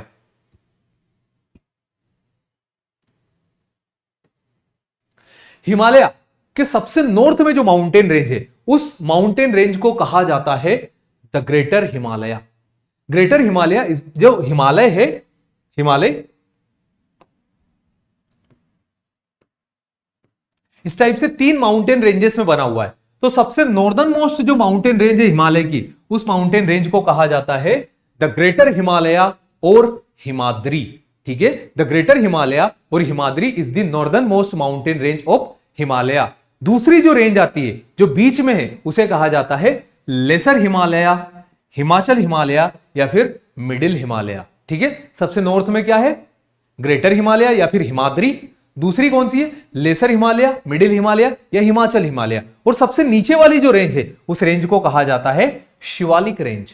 ठीक है, जो रेंज सबसे नीचे, ये पिंक कलर से आपको दिख रही है, जो सबसे नीचे की रेंज है हिमालय की, इस रेंज को कहा जाता है शिवालिक रेंज। और ट्रांस हिमालय की बात करें तो ट्रांस हिमालय यहां पर है, लद्दाख वाले पार्ट में। Trans Himalaya is not a part of Himalaya. ठीक है, जब इंडियन प्लेट और यूरेशियन प्लेट आपस में कोलाइड हुई थी, उससे पहले जो बीच में 33 सी था, उस 33 सी के कोलिजन से यह बना था ट्रांस हिमालय, इसलिए इसको 33 हिमालय भी कहा जाता है। तो कौन कौन से हुए, ग्रेटर हिमालय जिसके बारे में हमें पढ़ना है, lesser Himalaya and outer Himalaya. ठीक है, ग्रेटर हिमालय मतलब हिमाद्री, लेसर हिमालय हिमाचल हिमालय और आउटर हिमालय यानी शिवालिक। एक एक करके सभी को डिस्कस करते हैं। सबसे पहले हम बात करते हैं ग्रेटर हिमालय की। ग्रेटर हिमालय को हिमाद्री भी कहा जाता है या फिर स्नोवी हिमालय भी कहा जाता है, क्योंकि यह अधिकतर बर्फ से ढका होता है। इसकी हाईएस्ट पीक है माउंट एवरेस्ट या फिर जिसे कहा जाता है सागर मठ। यहां पर कई सारी मैंने पिक्स बना रखी है और उनको मेंशन करके रखा हुआ है। So this one is Sikkim के पास है, जो पीक है दैट इज कंचनजंगा। कंचनजंगा के पास मकालू, मकालू के बाद माउंट एवरेस्ट, माउंट एवरेस्ट के बाद धौलागिरी एंड नंगा पर्वत। सभी की हाइट यहां पर लिखी हुई है, आप हाइट लर्न नहीं करना है। सभी की हाइट अगर आपको याद ना हो तो कोई दिक्कत नहीं है, बट आपको इन पीक्स के नाम क्रोनोलॉजिकली याद रखना है कि कौन कौन सी पीक कहां कहां में आती है। और ये सारी पीक्स ग्रेटर हिमालय का पार्ट है। ये हमें बहुत इंपॉर्टेंटली याद रखना है कि ग्रेटर हिमालय को हिमाद्री भी कहा जाता है, उसे स्नोवी हिमालय भी कहा जाता है, और इसकी हाईएस्ट पीक जो है वो माउंट एवरेस्ट है, जिसकी हाइट 8,848 मीटर्स है, जो कि अभी थोड़ी सी बढ़ गई है। ठीक है, और ये जो है ये आता है नेपाल के अंदर। ठीक है, next lesser Himalaya. Greater Himalaya के बाद का जो हिमालय आता है, जो बीच में होता है, उस बीच वाले हिमालय को हम कहते हैं lesser Himalaya. And lesser Himalaya की जो एवरेज हाइट है वो होती है 3,700 to 4,500। It is situated in south of greater Himalaya. Greater Himalaya सबसे नॉर्थ में था और इसके साउथ में जो टूटा हुआ है, जो डिसकंटिन्यूअस है, that discontinuous Himalaya is the lesser Himalaya. तो लेसर हिमालय डिसकंटिन्यूअस क्यों है? जो ग्रेटर हिमालय है, ग्रेटर हिमालय से रिवर बह के आ रही थी, और जब रिवर बह के आ रही थी तो उनके बीच में खड़े हो गए लेसर हिमालय। ठीक है, पहले ग्रेटर हिमालय हुए, फिर बाद में कौन हुए? लेसर हिमालय। तो जो ग्रेटर हिमालय से रिवर आ रही थी, उन रिवर्स ने इनको काट दिया अलग अलग टुकड़ों में, इसलिए उन नदियों को कहा गया एंटीसीडेंट रिवर, और उन एंटीसीडेंट रिवर ने लेसर हिमालय में टुकड़े कर दिए। ठीक है, यहां पर देखो आप कि ये रिवर्स आ रही, ये ग्रेटर हिमालय यहां से रिवर आ रही, अब बीच में कौन खड़ा हो गया? Lesser Himalaya. Lesser Himalaya in river के बाद में जन्मा, पहले से नदियां बह रही थी, बाद में लेसर हिमालय खड़ा हो गया तो नदी का पानी यहां रुकने लगा, फिर नदी ने अपना स्ट्रॉन्ग डिटर्मिनेशन शो किया और इसको क्या कर दिया? इसे कर दिया इरोड। और जैसे ये इरोड किया, अब क्या हुआ? इसको तोड़ दिया और नदी बाहर आ गई। मतलब लेसर हिमालय को डिसकंटिन्यूअस कर दिया उन रिवर्स ने, वो जिन रिवर्स ने डिसकंटिन्यूअस किया, उन रिवर्स को हमने नाम दिया एंटीसीडेंट रिवर्स, जिन्हें हम अगले चैप्टर के अंदर जिनकी हम बात करेंगे। तो lesser Himalaya is discontinuous in manner. Lesser Himalaya की कई सारी पीक्स है, जैसे Pir Panjal is in Kashmir, Dhauladhar is in Himachal Pradesh, Nag Tibba is in Himachal Pradesh and Mahabharata in Nepal. तो इतनी सारी पीक्स है किसकी, ये सारी की सारी पीक्स है लेसर हिमालय की। ये पीक्स नहीं, ये रेंजेस है। पीक्स तो क्या होता है, एक शार्प पॉइंट होता है, और रेंजेस क्या होती है, बड़े बड़े माउंटेन की रेंज। तो कौन कौन सी आ गई, पीर पंजाल, धौलाधार, नाग तिब्बा एंड महाभारता। नेक्स्ट लास्ट हम बात करते हैं हिमालय का नॉर्थ टू साउथ डिवीजन में, दैट इज शिवालिक। शिवालिक जो है, शिवालिक लेसर हिमालय के साउथ में, ये यहां पर लेसर हिमालय से भी साउथ में जो है वो है Shivalik. It is newest part of Himalaya, बिल्कुल सही बात है। सबसे पहले बना था हिमाद्री, हिमाद्री से भी पहले ट्रांस हिमालय, और ट्रांस हिमालय हिमाद्री के बाद बना था लेसर हिमालय, और लेसर हिमालय के बाद बना आउटर हिमालय, और आउटर हिमालय हिमालय का सबसे नया पार्ट है जिसे शिवालिक भी कहा जाता है। और इसकी एवरेज हाइट 600 to 1500 मीटर है, मतलब इससे ऊंचा तो वेस्टर्न घाट है, ठीक है, जो अभी हम पढ़ के आए। तो ये वेस्टर्न घाट इन शिवालिक रेंज से ऊंचे हैं, ठीक है। शिवालिक रेंज के अंदर कई सारी दून्स है, कई सारी वैली है। वैली कैसे, अगेन जो मैंने बताया था आपको कि पहले नदियां बह रही थी, रास्ते में माउंटेन खड़ी हो गई, तो नदी का पानी रुक गया, फिर उन नदियों ने उसे इरोड कर दिया, उस माउंटेन को तोड़ दिया, और नदी सपाट आगे बह गई।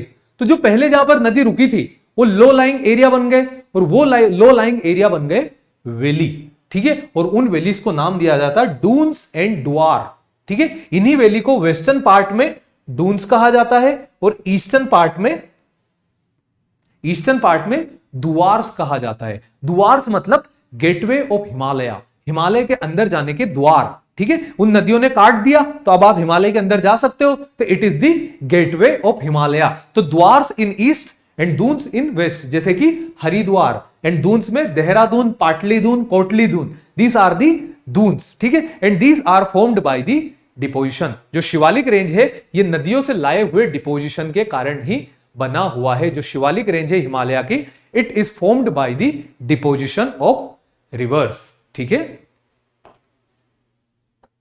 अब हम बात करते हैं लाइन बिटवीन दी हिमालय।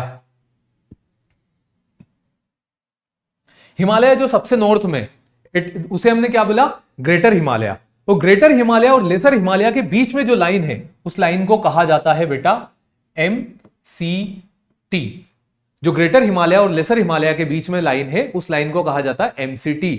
ये यूपीएससी की एग्जाम ने पूछा था कि MCT क्या होता है। तो MCT एक ऐसा थ्रस्ट होता है जो कि ग्रेटर हिमालय और लेसर हिमालय के बीच में एक्सर्ट होता है।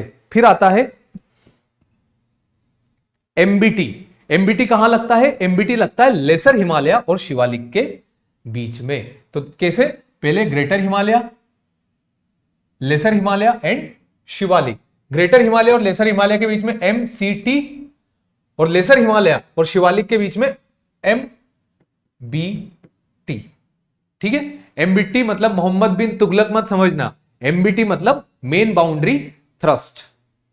नेक्स्ट कुछ इंपॉर्टेंट पासेस की बात करते हैं, याद रखना बहुत इंपॉर्टेंट है। कई बार इनके अंदर से क्वेश्चन पूछे गए हैं, और हमारी एनडीए ने भी पूछे, जिसको हम बाद में लास्ट में सोल्व करेंगे, जो पासेस के ऊपर से पूछा। पहला पास मिंटाका पास, जो कि इंडिया के नॉर्थ वेस्टर्न पार्ट के अंदर है, जो पाक ऑक्यूपाइड कश्मीर के अंदर आता। दूसरा बुर्जिल पास, पीर पंजाल पास, जोजिला पास, बनिहाल पास, खारदुंगला पास एंड काराकोरम पास। ये सारे के सारे पास किसके अंदर आते हैं, ये आते हैं कश्मीर के अंदर।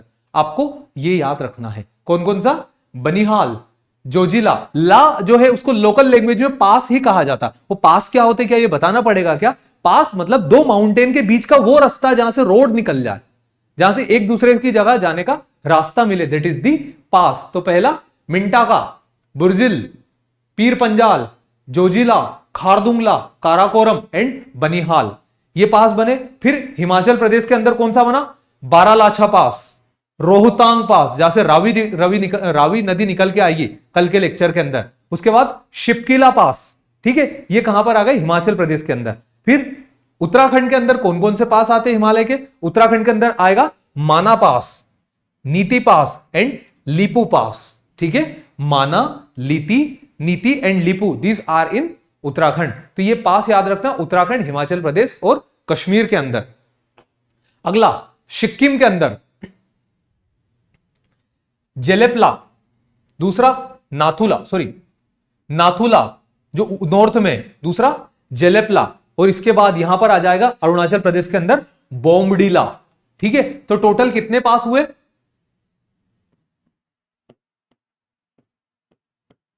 बोमडीला, बोमडीला इज इन अरुणाचल प्रदेश, और सिक्किम के अंदर जेलेपला एंड नाथुला। नाथुला और जेलेपला आपको सिक्किम में याद रखने, ठीक है, और बोमडीला आपको याद रखना अरुणाचल प्रदेश के अंदर। तो इतने सारे क्या थे? पासेस। कुछ पासेस कश्मीर के अंदर थे, कुछ पासेस हिमाचल प्रदेश के अंदर थे, कुछ पासेस उत्तरांचल या फिर उत्तराखंड के अंदर थे, और कुछ पासेस सिक्किम और अरुणाचल प्रदेश के अंदर हमने देख लिए। अब हम बात करते हैं हिमालय का ईस्ट टू वेस्ट एक्सटेंशन या फिर हिमालय का लॉन्गिट्यूडनल एक्सटेंशन। पहले कौन सा देखा? लेटिट्यूडनल, क्या नाम दिए थे? हिमाद्री, दूसरा लेसर हिमालय, तीसरा शिवालिक।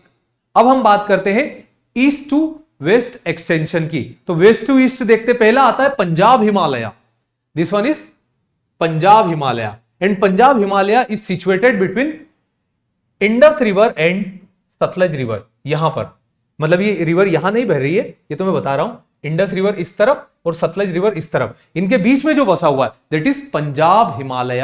ठीक है, इनके बीच में कौन सा हिमालय बसा हुआ है?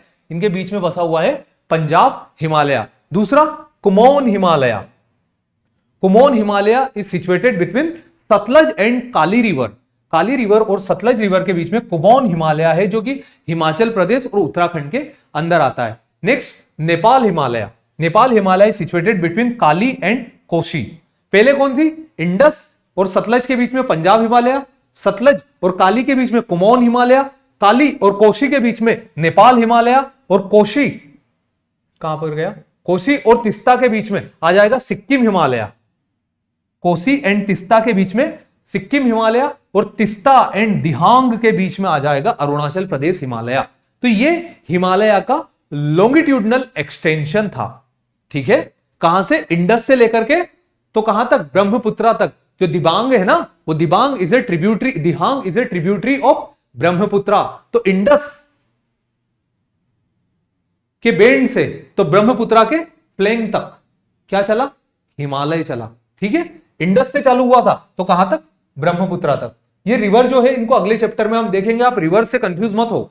आपको याद क्या रखना है? पंजाब, दो नदियों के बीच में इंडस और सतलज, दूसरा कुमोन सतलज और काली, तीसरा नेपाल काली और कोसी, चौथा सिक्किम कोसी और तिस्ता, और पांचवा अरुणाचल प्रदेश जो कि तिस्ता और दिहांग के बीच के अंदर आते हैं। तो it is the longitudinal extension of Himalaya. अब हिमालय जब ईस्टर्न साइड आ जाता है, ये क्या था इंडिया का? पहले तो हमने हिमालय का हमने लेटिट्यूडनल एक्सटेंशन देख लिया, फिर लॉन्गिट्यूडनल एक्सटेंशन देख लिया। जब हिमालय नॉर्थ ईस्ट में आ जाता है तो नॉर्थ ईस्ट में हिमालय को कहा जाता है पूर्वांचल या फिर ईस्टर्न हिमालय। ईस्टर्न हिमालय और पूर्वांचल, जो कि शुरुआत होती है अरुणाचल प्रदेश से और जो जाता है कहां तक? मिजोरम तक, इंडिया के अंदर। तो अरुणाचल प्रदेश से मिजोरम के अंदर, जिसके अंदर पटकाई हिल्स आती है, नागा हिल्स आती है, मिजो हिल्स आती है, ये यहां नाम लिखे, Patkai Hills, Naga Hills, Mizo Hills. ये क्या है? ये किसके अंदर आते हैं? These are the part of Purvanchal. ठीक है, these are the part of Purvanchal. वो पूर्वांचल जब एक्सटेंड करके म्यांमार के अंदर चला जाता है, वहां पर इसे कहा जाता है Arakan Yoma. Very important, Himalaya का वो पार्ट जो कि म्यांमार के अंदर चला जाता है, हमारा पड़ोसी देश, तो उसके अंदर इसे कहा जाता है अराकान योमा। ठीक है, ओके। तो जैसे हमने सिग्निफिकेंट देखा था किसका? पेनिनसुलर इंडिया का, वैसे के वैसे ही अब हम बात करते हैं सिग्निफिकेंट ऑफ हिमालय की, कि हिमालय का क्या क्या सिग्निफिकेंट रोल है। तो सबसे पहला क्लाइमेटिक इंफ्लुएंस। हिमालय जो है, हिमालय हमें प्रोटेक्ट करता है कोल्ड साइबेरियन विंड से। साइबेरिया कहां है? रशिया के अंदर है। जब ठंड का मौसम आता है तो वहां पर हाई प्रेशर बन जाता है, क्योंकि टेम्परेचर लो हो जाता है। टेम्परेचर लो तो प्रेशर हाई, इनवर्सली प्रोपोर्शनल। तो जैसे वहां पर प्रेशर हाई होता है तो विंड वहां से मूव करती है, high pressure to low pressure. तो ये हिमालय जो है, ये हिमालय हमें वहां से आने वाली विंड से बचाता है। So it is a climatic influence. दूसरा, डिफेंस। हमारे पड़ोस में कई ऐसे देश है जो हमसे नफरत करते हैं, जैसे कि पाकिस्तान, चाइना। इन देश की नफरत को रोकने के लिए बीच में खड़ा हुआ है हिमालय। ठीक है, हिमालय के कारण है कि हमें हमारी सेना पर खर्चा तो करना पड़ता है। अगर हिमालय नहीं होता और दुश्मन आज भी उतने बड़े होते तो क्या होता? इतनी बाउंड्री पे पूरी सेना खड़ी करना पड़ता। बट हिमालय ने कहा नहीं, और वो हिमालय खुद खड़ा हो गया, एक मुकुट की तरह, हमारे देश के क्राउन की तरह। दूसरा, सोर्स ऑफ रिवर। हिमालय से कई सारी पेरेनियल रिवर निकलती है। पेरेनियल का मतलब वो नदियां जो साल भर बहती है। तो Himalaya is a source of perennial river, जिसके अंदर आता गंगा, ब्रह्मपुत्रा एंड इंडस। तो these are the perennial river which are originated from Himalaya and it is the fertile soil of northern plains. जो नॉर्दर्न प्लेन्स है, उन नॉर्दर्न प्लेन्स के अंदर जो सोइल आई है, वो सोइल भी हिमालय से ही आई है। वो सोइल नॉर्दर्न प्लेन में पहले से नहीं थी, पहले बने हिमालय। और हिमालय से जब ये नदियां बहने लगी तो अपने साथ साथ जो मिट्टी लेकर गई, उन मिट्टी से बना था नॉर्दर्न प्लेन्स। ठीक है, जहां पर मगध की हमने बात की थी। दूसरा, हाइड्रो इलेक्ट्रिसिटी। हिमालय के अंदर से जो नदियां आती है, उनके अंदर पोटेंशियल एनर्जी इतनी ज्यादा होती है कि उनके ऊपर अगर पावर स्टेशन बना दिए जाए तो पावर स्टेशन से क्या होगा? वो मैकेनिकल एनर्जी कन्वर्ट हो जाएगी इलेक्ट्रिकल एनर्जी, और वो इलेक्ट्रिकल एनर्जी यूज करेगा NHPC, मतलब national hydel power plant corporation. ठीक है, तो NHPC उसे जब यूज करेगा, NHPC उसे देगा किसको? डिस्ट्रीब्यूटिंग कंपनी, जिसे डिस्कॉम भी कहा जाता है। और वही डिस्कॉम कंपनी लाइट आपके घर तक पहुंचाएगी। तो हाइड्रो इलेक्ट्रिसिटी के लिए भी जाना जाता है। दूसरा, पिलग्रिमेज स्टेशन। कई सारे पिलग्रिमेज स्टेशन हिमालय के अंदर है। गंगोत्री, यमुनोत्री, देवप्रयाग, कर्णप्रयाग, रुद्रप्रयाग, हरिद्वार, बद्रीनाथ, केदारनाथ, इस टाइप के कई सारे पिलग्रिमेज स्टेशन हिमालय के अंदर है। So this is the significant role of Himalaya. अब कौन क्या क्या देख लिया हमने देख लिया peninsular plateau, the inverted triangle, और दूसरा crown of India, the Himalaya. अब हम आगे बात करते हैं नॉर्दर्न प्लेन्स के बारे में। नॉर्दर्न प्लेन्स जो है, नॉर्दर्न प्लेन्स एक ट्रांजिशनल जोन है जो कि हिमालय और पेनिनसुलर इंडिया के बीच में आते हैं। अब आप पता कर लो इन दोनों के बीच में कौन सी जगह बची। ये वाला पार्ट दूसरे कलर से मैं प्लॉट कर देता हूं। This one is your northern plains. ठीक है, तो northern plains are situated between the greater Himalaya in the north and peninsular plateau in the south. These are deposited by alluvial soil. ये एलुवियल सोइल से बने हुए हैं, और एलुवियल सोइल जो है वो हिमालय से नदियां लेकर आती है। जो रिवर्स बहती है तो अपने साथ साथ माउंटेन को इरोड करके, उस माउंटेन के जियो मटेरियल को रिमूव करके अपने साथ ट्रांसपोर्ट करेगी, वो ट्रांसपोर्ट करके उसे आगे धक्का कर लाएगी। तो जब वो एक लो लाइंड एरिया के अंदर चली जाएगी, माउंटेन से नीचे उतर जाएगी, फुटहिल तक आ जाएगी, उस फुटहिल पर आने के बाद नदी उस मिट्टी को जमा कर देगी, और नदी उस मिट्टी को जमा कर देगी और वहां पर बनेंगे एलुवियल डिपॉजिट से northern plain of India. This plain cover approximately 3.20 lakh kilometre square. ये जो लेक्स हैं, ये लेक 3,20,000 स्क्वायर किलोमीटर का एरिया कवर करके रखते हैं। अगर नॉर्थ टू साउथ की बात करें तो इन प्लेन्स को दो पार्ट में क्लासिफाई किया गया है, एक भाभर प्लेन्स और दूसरा तराई प्लेन्स। नाम से डरो मत, बहुत इजी है। भाभर प्लेन्स क्या होते हैं और तराई प्लेन्स क्या होते हैं, इसकी हम बात करते हैं। तो पहले हम थोड़ा सा मेरा साथ दो और हिमालय को सीखो। यह हिमालय, ठीक है, हिमालय से रिवर ओरिजिनेट हुई और वो फ्लो करते हुए नीचे आई। जब रिवर फ्लो करते हुए नीचे आई तो रिवर ने क्या किया, कई सारी चट्टानों को तोड़ दिया।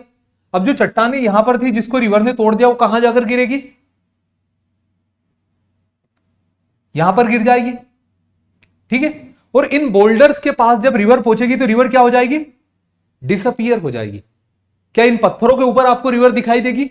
नहीं दिखाई देगी। तो रिवर क्या हो गई यहां पर? डिसअपियर। और डिसअपियर हो गई रिवर, तो रिवर रीअपियर कहां पर होगी? थोड़ा आगे जाने के बाद। तो हिमालय के फुटहिल पर, मतलब पहाड़ के पैर पर, जो पत्थरों में जहां नदियां डिसअपियर हो गई, जहां नदी गायब हो गई, उन जगह को कहा गया भाबर। उन प्लेन को क्या कहा गया? भाबर प्लेन। और रिवर जब वापस निकली बाहर, जहां से जो दलदल का इलाका बना, ये तो पथरीला इलाका था जहां रिवर छुप गई थी, अब दलदल का इलाका बना जहां रिवर बाहर निकली, और जिस एरिया से रिवर बाहर निकली उसे क्या कहा गया? यहां पर जहां से रिवर बाहर निकली इसे कहा गया तराई। ठीक है, क्या कहा गया? तराई। द बैटल ऑफ तराई। ठीक है, किसके किसके बीच में हुआ था? पृथ्वीराज चौहान एंड मोहम्मद गौरी के बीच में जो हुआ था, वो तराई का युद्ध इन्हीं मैदानों के अंदर हुआ था। ठीक है, तो हिमालय से जो नदियां आती अपने साथ पत्थर लेकर आई, उन पत्थरों में नदियां छुप गई, और नदी जब बाहर निकली तो जहां से निकली वो थी तराई के मैदान। तो देखो ये इस तरीके से, ये ग्लास जो है, यहां आपको क्लियर हो जाएगा, ये ग्लास जो है ये है नदी, और इस ग्लास के पानी को मैं यहां डालता हूं तो क्या आप इन पत्थरों में उस पानी को देख सकते हो? नहीं देख सकते हो ना, मना करो।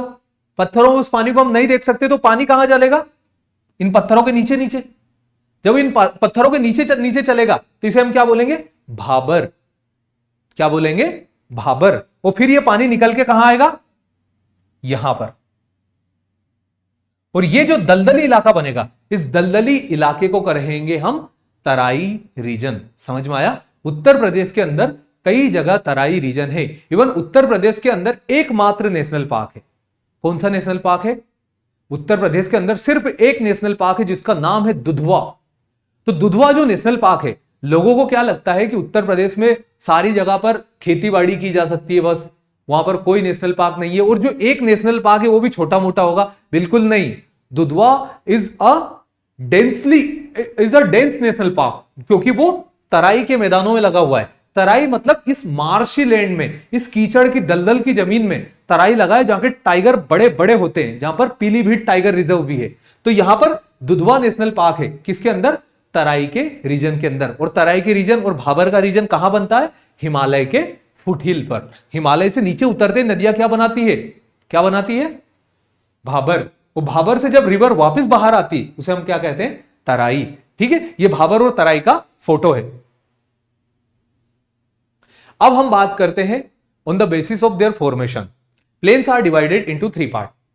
बनने के नजरिए से प्लेन्स को 3 पार्ट में बांटा गया, जिन नदियों ने इनको बनाया गया। जैसे इंडस रिवर ने जिन प्लेन्स को बनाया उन्हें इंडस के मैदान कह दिए गए। जिन प्लेन्स को गंगा ने बनाया that are the Gangetic plains, और जिन प्लेन्स को ब्रह्मपुत्रा ने बनाया that are the Brahmaputra plains. ठीक है, तो एक एक प्लेन्स की हम बात करेंगे कि कौन कौन से प्लेन कहां कहां पर मिलते हैं। तो सबसे पहले हम बात करेंगे इंडस प्लेन के बारे में। इंडस के प्लेन जो है वो हमें इंडिया के अंदर पंजाब, हरियाणा, कश्मीर और राजस्थान के अंदर देखने को मिलते हैं। और ऐसा नहीं है कि इंडस के प्लेन सिर्फ और सिर्फ इंडिया में होते हैं, इंडस के प्लेन पाकिस्तान के अंदर भी होते, क्योंकि इंडस जो रिवर है अपना सारा पानी, अपनी सारी ट्रिब्यूटरीज का पानी लेकर के पाकिस्तान होते हुए ही तो जाती है अरेबियन सी के अंदर। तो वहां पर जो प्लेन्स मिलते हैं और इंडिया में जो प्लेन्स मिलते हैं, ये मिलते दुआब के फॉर्म में। दुआब, दो मतलब टू और अब मतलब पानी। तो दो वाटर बॉडीज के बीच का जो पानी होता है उसे, दो वाटर बॉडीज के बीच का जो लैंडमास होता है उसे दुआब कहते हैं। ठीक है, जैसे गंगा यमुना का दुआब, तो उस तरीके से इंडस के अंदर 5 दुआब बने हुए, 5 दुआब जिनके नाम पर नाम पड़ा हुआ है पंजाब। तो इन सारे दुआब की बात करते हैं। पहला दुआब बिस्त दुआब। बिस्त दुआब जो है नॉर्दर्न प्लेस में इंडस के अंदर, it is between Beas and Sutlej river. Beas का बी और सतलज का एसटी, इससे मिलकर बना बिस्त दुआब। बिस्त दुआब के बाद दूसरा नाम याद रहेगा ना, बी आई से बियास और सत से सतलज। अगला रहा बरी दुआब। बारी Doab is between the Beas and Ravi. यहां पर जो दुआब बनता है दैट इज दी बारी दुआब। तो Bari Doab is between Beas and Ravi. Next Rechna Doab. Rechna Doab is between Ravi and Chenab. ठीक है, रावी और चिनाब के बीच में जो दुआब बनता है that Doab is Rechna Doab. Rechna Doab is between Ravi and Chenab. Next Chaj Doab, ये नाम याद रखना सभी को, जीवन भर काम आएंगे। ठीक है, नेक्स्ट इज छज दुआब जो कि चिनाब और झेलम के बीच में बनता है यहां पर। This one is Chaj Doab and last one is Sindh Sagar Doab and Sindh Sagar Doab is between Jhelum, जो यहां पर है झेलम एंड इंडस रिवर। खुद स्वयं सिंधु और उसी के साथ साथ झेलम के बीच में जो बनता है that is the Sindh Sagar Doab. तो पहला बीस्त बिटवीन बियास एंड सतलज, दूसरा बरी बिटवीन बियास एंड रावी, तीसरा रेचना जो Ravi and Chenab, Chaj Chenab and Jhelum, Sindh Sagar Jhelum and Indus के बीच में ये मिलते हैं। नेक्स्ट गंगा के प्लेन्स, वो थे इंडस के प्लेन। अब बात करते हैं गंगा के मैदानों के बारे में। This are the largest unit of great plain of India. जो इंडिया के प्लेन से उसका सबसे बड़ा पार्ट जो है वो गंगा के मैदानों को दिया जाता है, जो कि दिल्ली से स्टार्ट होते हैं और चलते हैं कहां तक, हमारे कोलकाता तक, मतलब वेस्ट बंगाल तक। ये पेरेनियल रिवर के साथ साथ कई सारी पेनिनसुलर रिवर से भी बनते हैं। ऐसा नहीं है कि सिर्फ और सिर्फ हिमालयन रिवर ही इसे आकर बनाती है, बट जो रिवर्स पेनिनसुलर इंडिया से आती, जैसे चंबल रिवर, बेतवा रिवर, तमसा रिवर, सोन रिवर, ये रिवर्स भी आकर इनके बनने के लिए कंट्रीब्यूशन करती है। ठीक है, तो कौन कौन सी रिवर, वो रिवर जो कि पेनिनसुलर इंडिया से आती है और वो रिवर जो कि हमारे हिमालय से आती है, ये दोनों मिलकर बनाती है गंगा के मैदान, और जो दिल्ली से चालू होते और कहां तक जाते हैं, पश्चिम बंगाल तक। और ये one of the fertile plain है इंडिया के। और इन फर्टाइल प्लेन्स के अंदर क्या क्या, इनके अंदर उत्तर प्रदेश, बिहार, झारखंड के इलाके आते हैं। वही मध्य प्रदेश का नॉर्दर्न इलाका भी इन्हीं प्लेन्स के अंदर आता है। Next Brahmaputra plain. Brahmaputra river के प्लेन्स इंडस और गंगा के प्लेन से छोटे हैं। जितने बड़े प्लेन इंडस के हैं और गंगा के, उससे छोटे प्लेन है ब्रह्मपुत्रा के। और ब्रह्मपुत्रा के प्लेन्स जो बनते हैं वो आसाम के अंदर बनते हैं, आसाम के अंदर, क्योंकि आसाम से पहले ब्रह्मपुत्र अरुणाचल प्रदेश में तो पहाड़ों में बहती है, और पहाड़ों के बाद आसाम में बहती है और वो चली जाती फिर कहां पर, बांग्लादेश के अंदर। तो इंडिया में आसाम के अंदर इसके प्लेन्स देखने को मिलते हैं, जहां पर वर्ल्ड का लार्जेस्ट रिवराइन आइलैंड बना हुआ है जिसका नाम है Majuli, and the smallest riverine island is Umananda. ठीक है, उमा मतलब माता पार्वती, और आनंद, उमा माता पार्वती के साथ आनंद करते हुए महादेव इस आइलैंड पर वास करते थे, इसलिए इस आइलैंड का नाम दिया गया था उमानंदा। और Umananda is the smallest island near the Guwahati.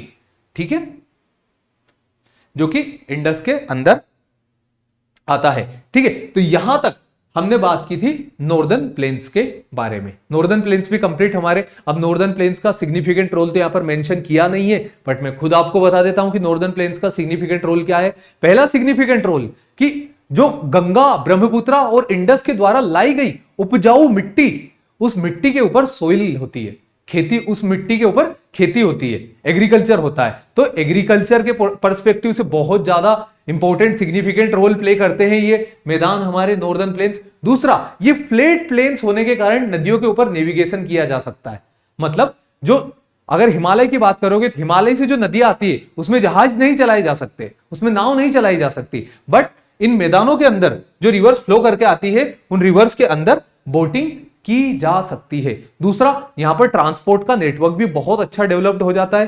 क्यों अच्छा डेवलप्ड हो जाता है?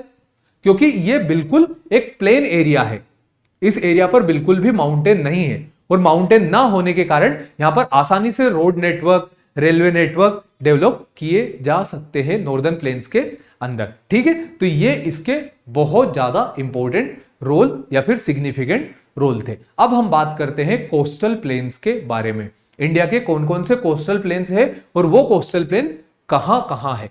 ठीक है, तो कोस्टल प्लेन की बात करते हैं। The expansion of coastal plain is between peninsular India and the sea coast. ठीक है, जो पेनिनसुलर इंडिया पर बनी हुई माउंटेन रेंज और समुद्र के तट के बीच का जो पार्ट है that is the coastal plain of India. ठीक है, समुद्र और Western Ghat, Bay of Bengal और ईस्टर्न घाट के बीच के जो तटीय मैदान है, ठीक है, वही यहां इस पार्ट के अंदर आते हैं। तो it is situated between peninsular mountain and sea coast.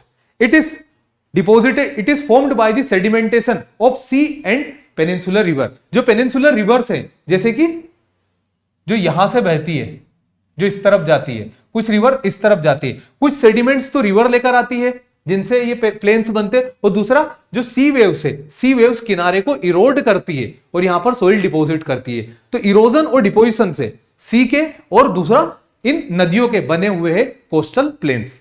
India के कोस्टल प्लेन्स को हमने दो पार्ट में बांटा है, बिल्कुल बांटना ही पड़ेगा। केप कोमोरिन इनको दोनों पार्ट में अलग करता है। Cape Comorin is the southern most point of India, जिसको कन्याकुमारी भी कहा जाता है। तो केप कोमोरिन ने वेस्टर्न साइड को क्या बांट दिया, वेस्टर्न कोस्टल प्लेन, और ईस्टर्न साइड वाले को बांट दिया ईस्टर्न कोस्टल प्लेन के अंदर। अब हम वेस्टर्न कोस्टल प्लेन और ईस्टर्न कोस्टल प्लेन को एक एक करके डिस्कस करते हैं। पहला, the Gujarat plain. Gujarat plain के अंदर कौन कौन से आएंगे? गुजरात के अंदर हमारा रणवाला और काठियावाड़ा, ठीक है, this are comes under the Gujarat plain, जिसे काठियावाड़ प्लेन भी कहा जाता है। और गुजरात प्लेन के बाद दूसरे आते हैं हमारे कोंकण प्लेन। और कोंकण के जो प्लेन होते हैं ये शुरू होते हैं यहां दमन से। कोंकण के प्लेन कहां से शुरू होते हैं? दमन से, और कहां तक चलते हैं? गोवा तक, ठीक है। पहले काठियावाड़ा प्लेन, याद रखना कौन से प्लेन? काठियावाड़ा प्लेन। कहां पर मिलते? गुजरात के अंदर मिलते। दूसरे कौन से प्लेन हुए? कोंकण प्लेन। और कोंकण प्लेन कहां पर चलते हैं? दमन से लेकर के तो गोवा तक। गोवा के बाद आते कन्नड़ प्लेन, और कन्नड़ प्लेन चलते गोवा से लेकर के मैंगलोर तक, गोवा से लेकर के मैंगलोर तक।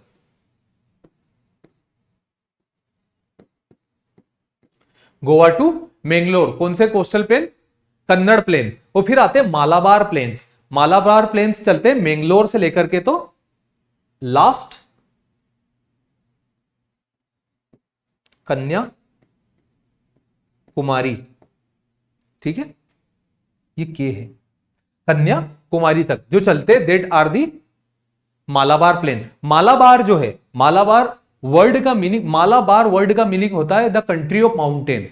अल्बरूनी जो थे, अल्बरूनी का नाम याद होगा आपने, जो कि फॉरेन ट्रेवलर थे, इंडिया में आए थे। तो अल्बरूनी ने अपनी किताब उल हिंद या फिर तारीख ए हिंद में मेंशन किया था किसे? मालाबार को। और मालाबार को कहा था द कंट्री ऑफ माउंटेन, ठीक है। तो मालाबार कोस्ट कहां पर आती है? मालाबार कोस्ट आती है केरला और कन्याकुमारी के बीच में।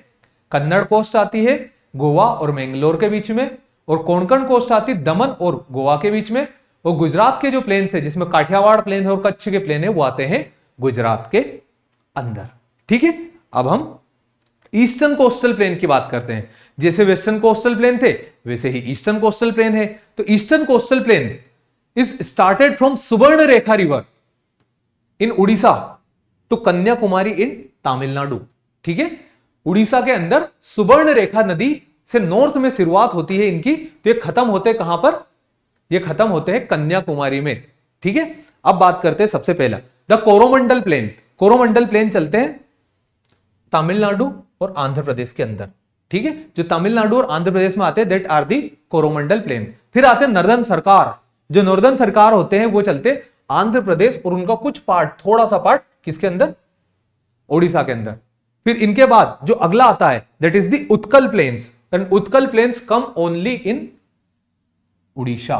और उत्कल के बाद यहां पर गंजम प्लेन्स भी आते हैं, जो भी उड़ीसा के अंदर आते हैं, ठीक है। तो ये सारे प्लेन्स होते हैं। और उत्कल प्लेन्स के अंदर, ठीक है, जो ऋषिकुल्या नदी है, ऋषिकुल्या नदी के किनारे हर साल कम से कम 10 लाख की तादाद में समुद्री कछुए आते हैं और यहां पर अंडे देते हैं, मास नेस्टिंग करते हैं, ठीक है। ये बहुत इंपॉर्टेंट है, ये पॉइंट याद रखना। इस गंजम कोस्ट पर, इस ऋषिकुल्या नदी के किनारे समुद्र के अंदर से कई सारे कछुए आता है।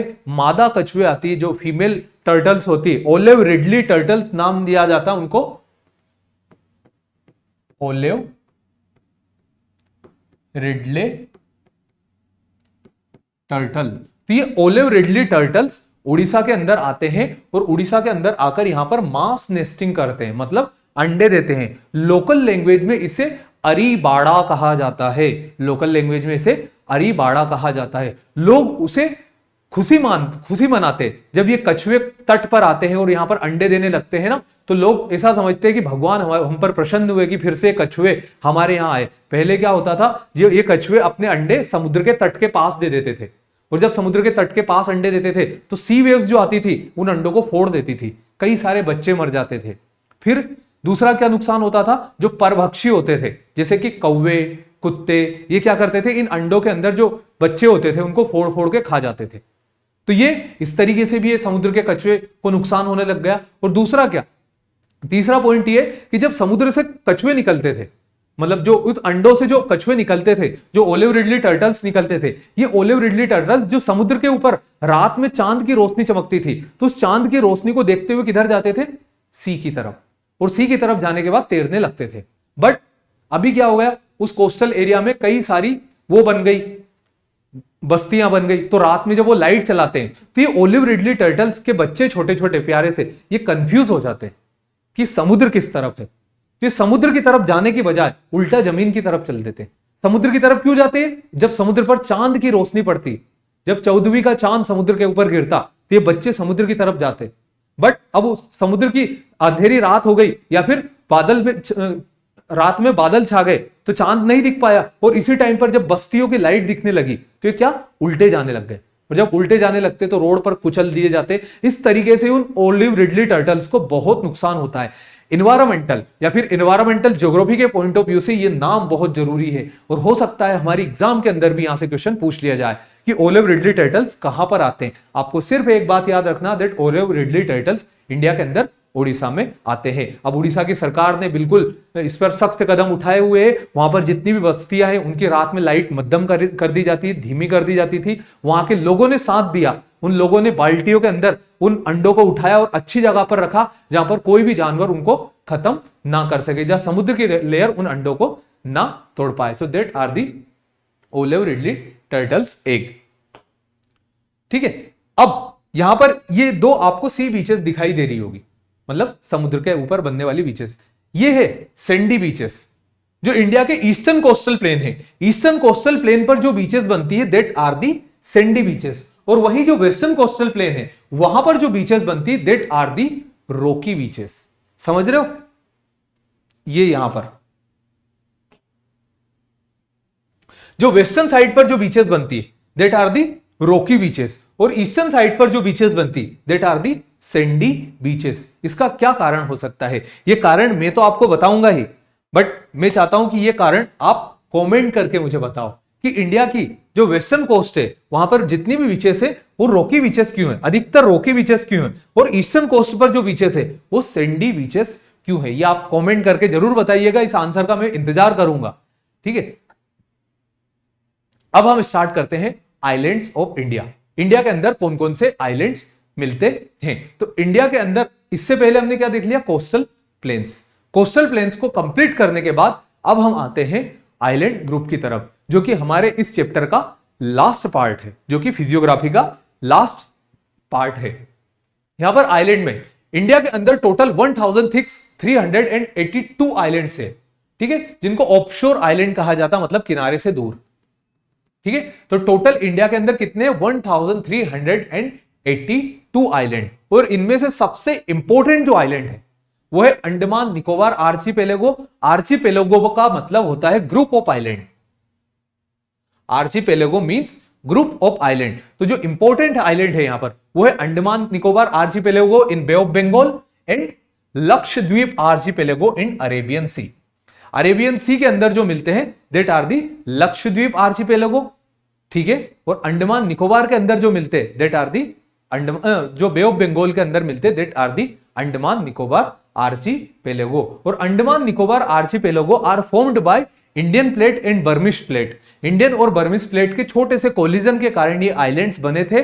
ठीक है, जो अंडमान निकोबार के आइलैंड्स है, वही लक्षद्वीप के जो आइलैंड्स है, लक्षद्वीप के आइलैंड कोरल्स के डिपोजिशन के कारण बने थे। कोरल्स क्या होते हैं, ओशियन के अंदर की एक स्पीसीज होती है जो कि चट्टानों की तरह अपीयर होती है, और इन कोरल के अंदर एक एल्गाई होती है जिसका नाम है ज़ूज़ेंथेलाई। ज़ूज़ेंथेलाई, तो ये ज़ूज़ेंथेलाई इनको खाना देती है और कोरल इसको घर देते हैं। तो ये कोरल जब मरते हैं तो एक के ऊपर एक, एक के ऊपर एक, एक के ऊपर एक माउंटेन के फॉर्म में जम जाते हैं, चट्टानों के फॉर्म में, और उन्हीं चट्टानों से बने हुए आइलैंड को इंडिया के अंदर नाम दिया गया लक्षद्वीप आइलैंड। तो Lakshadweep is a coral island जो कि ओशन के अंदर रहने वाले एक जीव ने बनाया हुआ है, जिसे मूंगा का आइलैंड भी कहा जाता है। And Andaman Nicobar is formed by the collision of Indian and Burmese plate. Next, सबसे पहले बात करते हैं अंडमान निकोबार आइलैंड के बारे में। Andaman Nicobar island is situated in bay of Bengal. बिल्कुल सही बात है। The archipelago is composed of around 265 small and big islands. करीबन 265 आइलैंड से मिलकर बना है Andaman Nicobar archipelago. The Andaman islands are divided into 3 part. ठीक है, अंडमान के आइलैंड्स 3 पार्ट में डिवाइडेड है, north Andaman, middle Andaman and south Andaman. ठीक है, north Andaman, middle Andaman and south Andaman, इसके अंदर कौन कौन से अंडमान के आइलैंड्स डिवाइडेड है। डंकन पैसेज, दिस वन, ये जो डंकन पैसेज है लिटिल अंडमान को सेपरेट करता है किससे, साउथ अंडमान से। ये क्वेश्चन पूछा हुआ है कि ये जो डंकन पैसेज है, यहां पर लिखा हुआ है डंकन पैसेज किस किस को सेपरेट करता है। तो Duncan passage separate little Andaman with south Andaman. The Coco strait is it between north Andaman and Cocos island of Myanmar. ये यहां पर के जो नॉर्थ अंडमान के आइलैंड है यहां पर, और ये इस तरफ कोकोस आइलैंड है म्यांमार के, इनके बीच में जो स्ट्रेट बनती, strait is a narrow water body which connecting to large water body. तो वो जो नेरो वाटर बॉडी जो स्ट्रेट बनती है उस स्ट्रेट का नाम है कोकोस स्ट्रेट। ठीक है, पोर्ट ब्लेयर जो कि राजधानी है अंडमान निकोबार की, वो साउथ अंडमान आइलैंड के ऊपर बनी हुई है। तो पोर्ट ब्लेयर कहां पर बनी है, Port Blair is at south Andaman Nicobar island. ठीक है, next Lakshadweep island. Lakshadweep island जो है, ये आइलैंड्स बने हुए हैं किससे, कोरल रीफ से। लक्षद्वीप टोटल 36 आइलैंड है जो कि अरेबियन सी के अंदर है, जो केरला की कोस्ट है। केरला की कोस्ट से 270 मीटर की दूरी पर, केरला की कोस्ट से 270 किलोमीटर की दूरी पर यहां पर जो आइलैंड्स बने हैं that are the Lakshadweep island, और ये आइलैंड कोरल रीफ से बने हुए हैं। ठीक है, और लक्षद्वीप आइलैंड 8 डिग्री यहां से 8 डिग्री साउथ से 8 डिग्री नॉर्थ से स्टार्ट होते और चलते हैं कहां तक, 12 डिग्री नॉर्थ तक। ठीक है, 8 डिग्री नॉर्थ से स्टार्ट होते हैं लक्षद्वीप के आइलैंड्स और चलते हैं 12 डिग्री नॉर्थ लेटीट्यूड पर।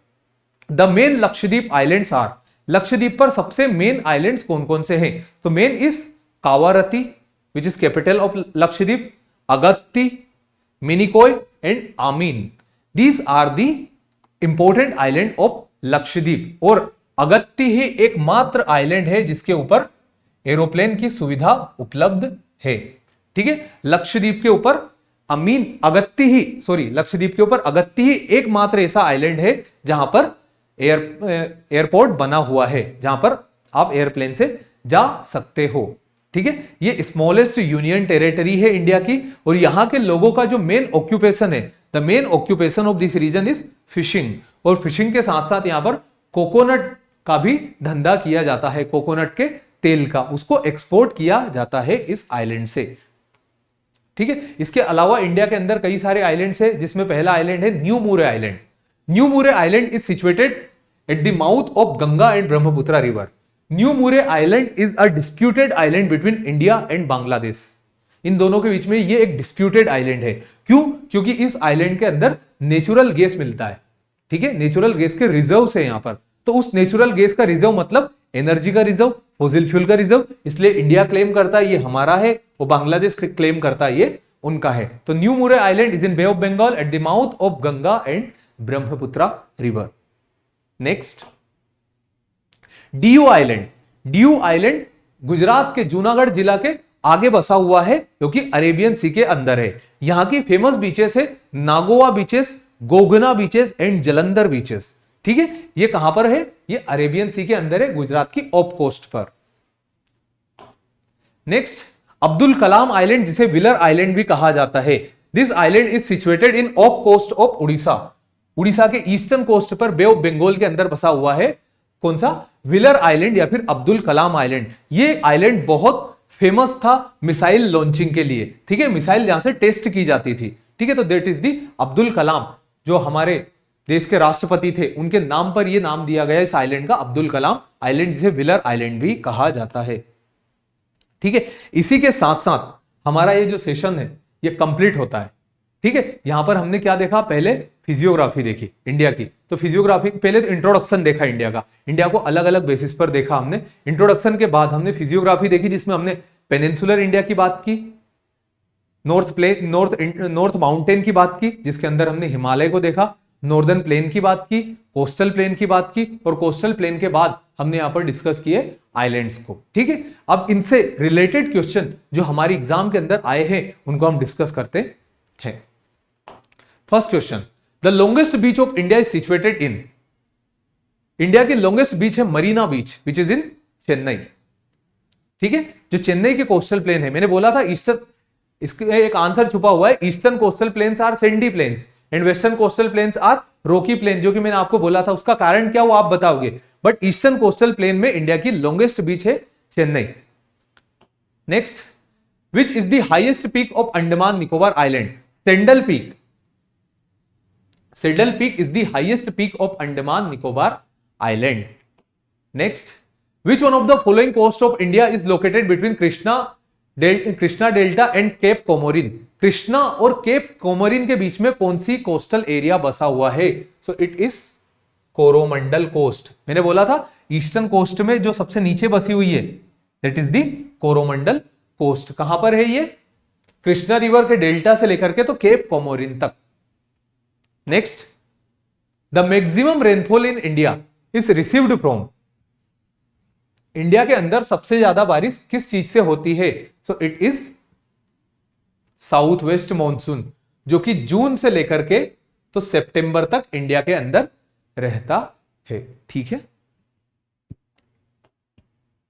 Next, which one of the following mountain range is spread over only one state, बिल्कुल इनमें से कौन सी माउंटेन रेंज है जो कि सिर्फ और सिर्फ एक राज्य के अंदर है, Aravalli, Gujarat, Rajasthan and Delhi, Satpura, Chhattisgarh, MP and Maharashtra, Ajanta only Maharashtra, Sahyadri Maharashtra, Gujarat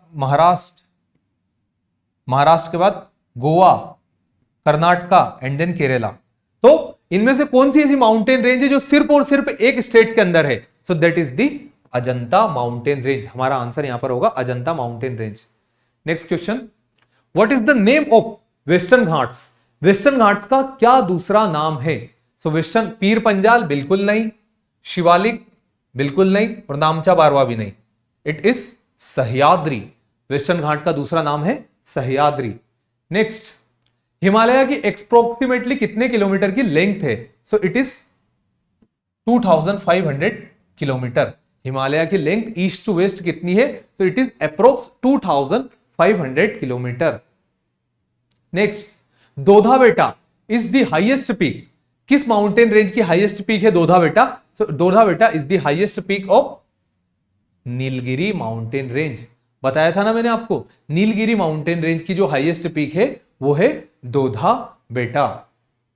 next, Annamalai की हाईएस्ट पीक क्या थी, अनाईमुडी, और नीलगिरी की दोधा बेटा। Which among the following is a coral group of island, India के अंदर कौन से आइलैंड है जो कि कोरल से बने हुए, अंडमान, निकोबार, मिनिकॉय, लक्षद्वीप। लक्षद्वीप जो आइलैंड्स है इंडिया के, वो आइलैंड कोरल रीफ से बने हुए हैं। एग्जाम में पूछा था ये क्वेश्चन। नेक्स्ट क्वेश्चन, जेलेपला पास कहां पर है, याद करो जेलेपला पास हमने पढ़ा था अभी, Jelepla and Nathula pass, this both are in Sikkim Himalaya. ठीक है, तो Jelepla and Nathula pass is in Sikkim Himalaya. Next, in Thar, जो थार डेजर्ट है, थार डेजर्ट में जो सैंड ड्यून्स है, सैंड ड्यून्स हवा के साथ साथ जो शिफ्ट होते हैं उसे क्या कहते हैं, उसे बोलते हैं धारियन। ठीक है, जो सैंड ड्यून्स बनते हैं डेजर्ट के अंदर, वो जब हवा चलती है तो सैंड ड्यून्स यहां से उठकर वहां चले जाते, इस फिनोमिना को कहा जाता है धरियन। ठीक है, next, consider the following statement, Rajmahal highlands are consist of lava flow deposits, बिल्कुल सही बात है, मैंने आपको बताया था राजमहल जो कि झारखंड के अंदर है वो लावा के डिपोजिशन के कारण बनी हुई है। ठीक है, Bundelkhand gneiss belongs to the oldest Archaean rock system, बिल्कुल आर्कियन रॉक सिस्टम का क्या क्या मिलता है इंडिया के अंदर, बुंदेलखंड, नीलगिरी एंड कलकत्ता। तो A and B both are correct, so C हमारा आंसर होगा। राजमहल की जो पहाड़ियां है वो लावा के डिपोजिशन के कारण बनी है और बुंदेलखंड नीस जो है वो आर्कियन रॉक सिस्टम के अंदर आता है। और आर्कियन रॉक सिस्टम के अंदर टोटल कितने आते हैं, टोटल 3 आते थे। कौन कौन से आते हैं आर्कियन रॉक सिस्टम के अंदर, 3, एक तो कलकत्ता, दूसरा नीलगिरी और तीसरा आता Bundelkhand. Next, deserts, fertile plain and moderately forested mountain are characteristic feature of which one of the following plain of India. तो इंडिया के कौन से पार्ट के अंदर ये कैरेक्टरिस्टिक फीचर मिलता है कि वहां पर डेजर्ट भी हो, फर्टाइल प्लेन भी हो और मॉडरेट फॉरेस्ट भी हो। So these are found in north western India. ठीक है, नॉर्दर्न साइड भी रेनफॉल कम होगी और वेस्टर्न साइड भी रेनफॉल कम होगी। ठीक है, तो यहां पर थोड़ी डेजर्टिक कंडीशन भी होगी, बट यहां पर प्लेन सोइल फर्टाइल है क्योंकि यहां पर इंडस नदी निकलती है यहां से। और दूसरा, ये जो एरिया है ये स्पार्सली फॉरेस्टेड है क्योंकि यहाँ के जंगलों को काट काट कर खेती के रूप में ले आए। तो ये कहां पर ये आता है, राजस्थान, पंजाब और हरियाणा का region, that is north western part of India. ठीक है, next question, in India glacial terrace known as karewas कहां मिलते हैं। मतलब जो ग्लेशियर्स होते हैं, ग्लेशियर के मेल्ट होने के कारण जब वो पानी आता है वो पानी अपने साथ साथ कई सारी धूल मिट्टी लेकर आता है और धूल मिट्टी जमा कर देता है। तो जमा करने के बाद जो वहां पर मैदान बनते हैं उन मैदानों को लोकल भाषा में कहा जाता है कारेवास, कश्मीर के अंदर।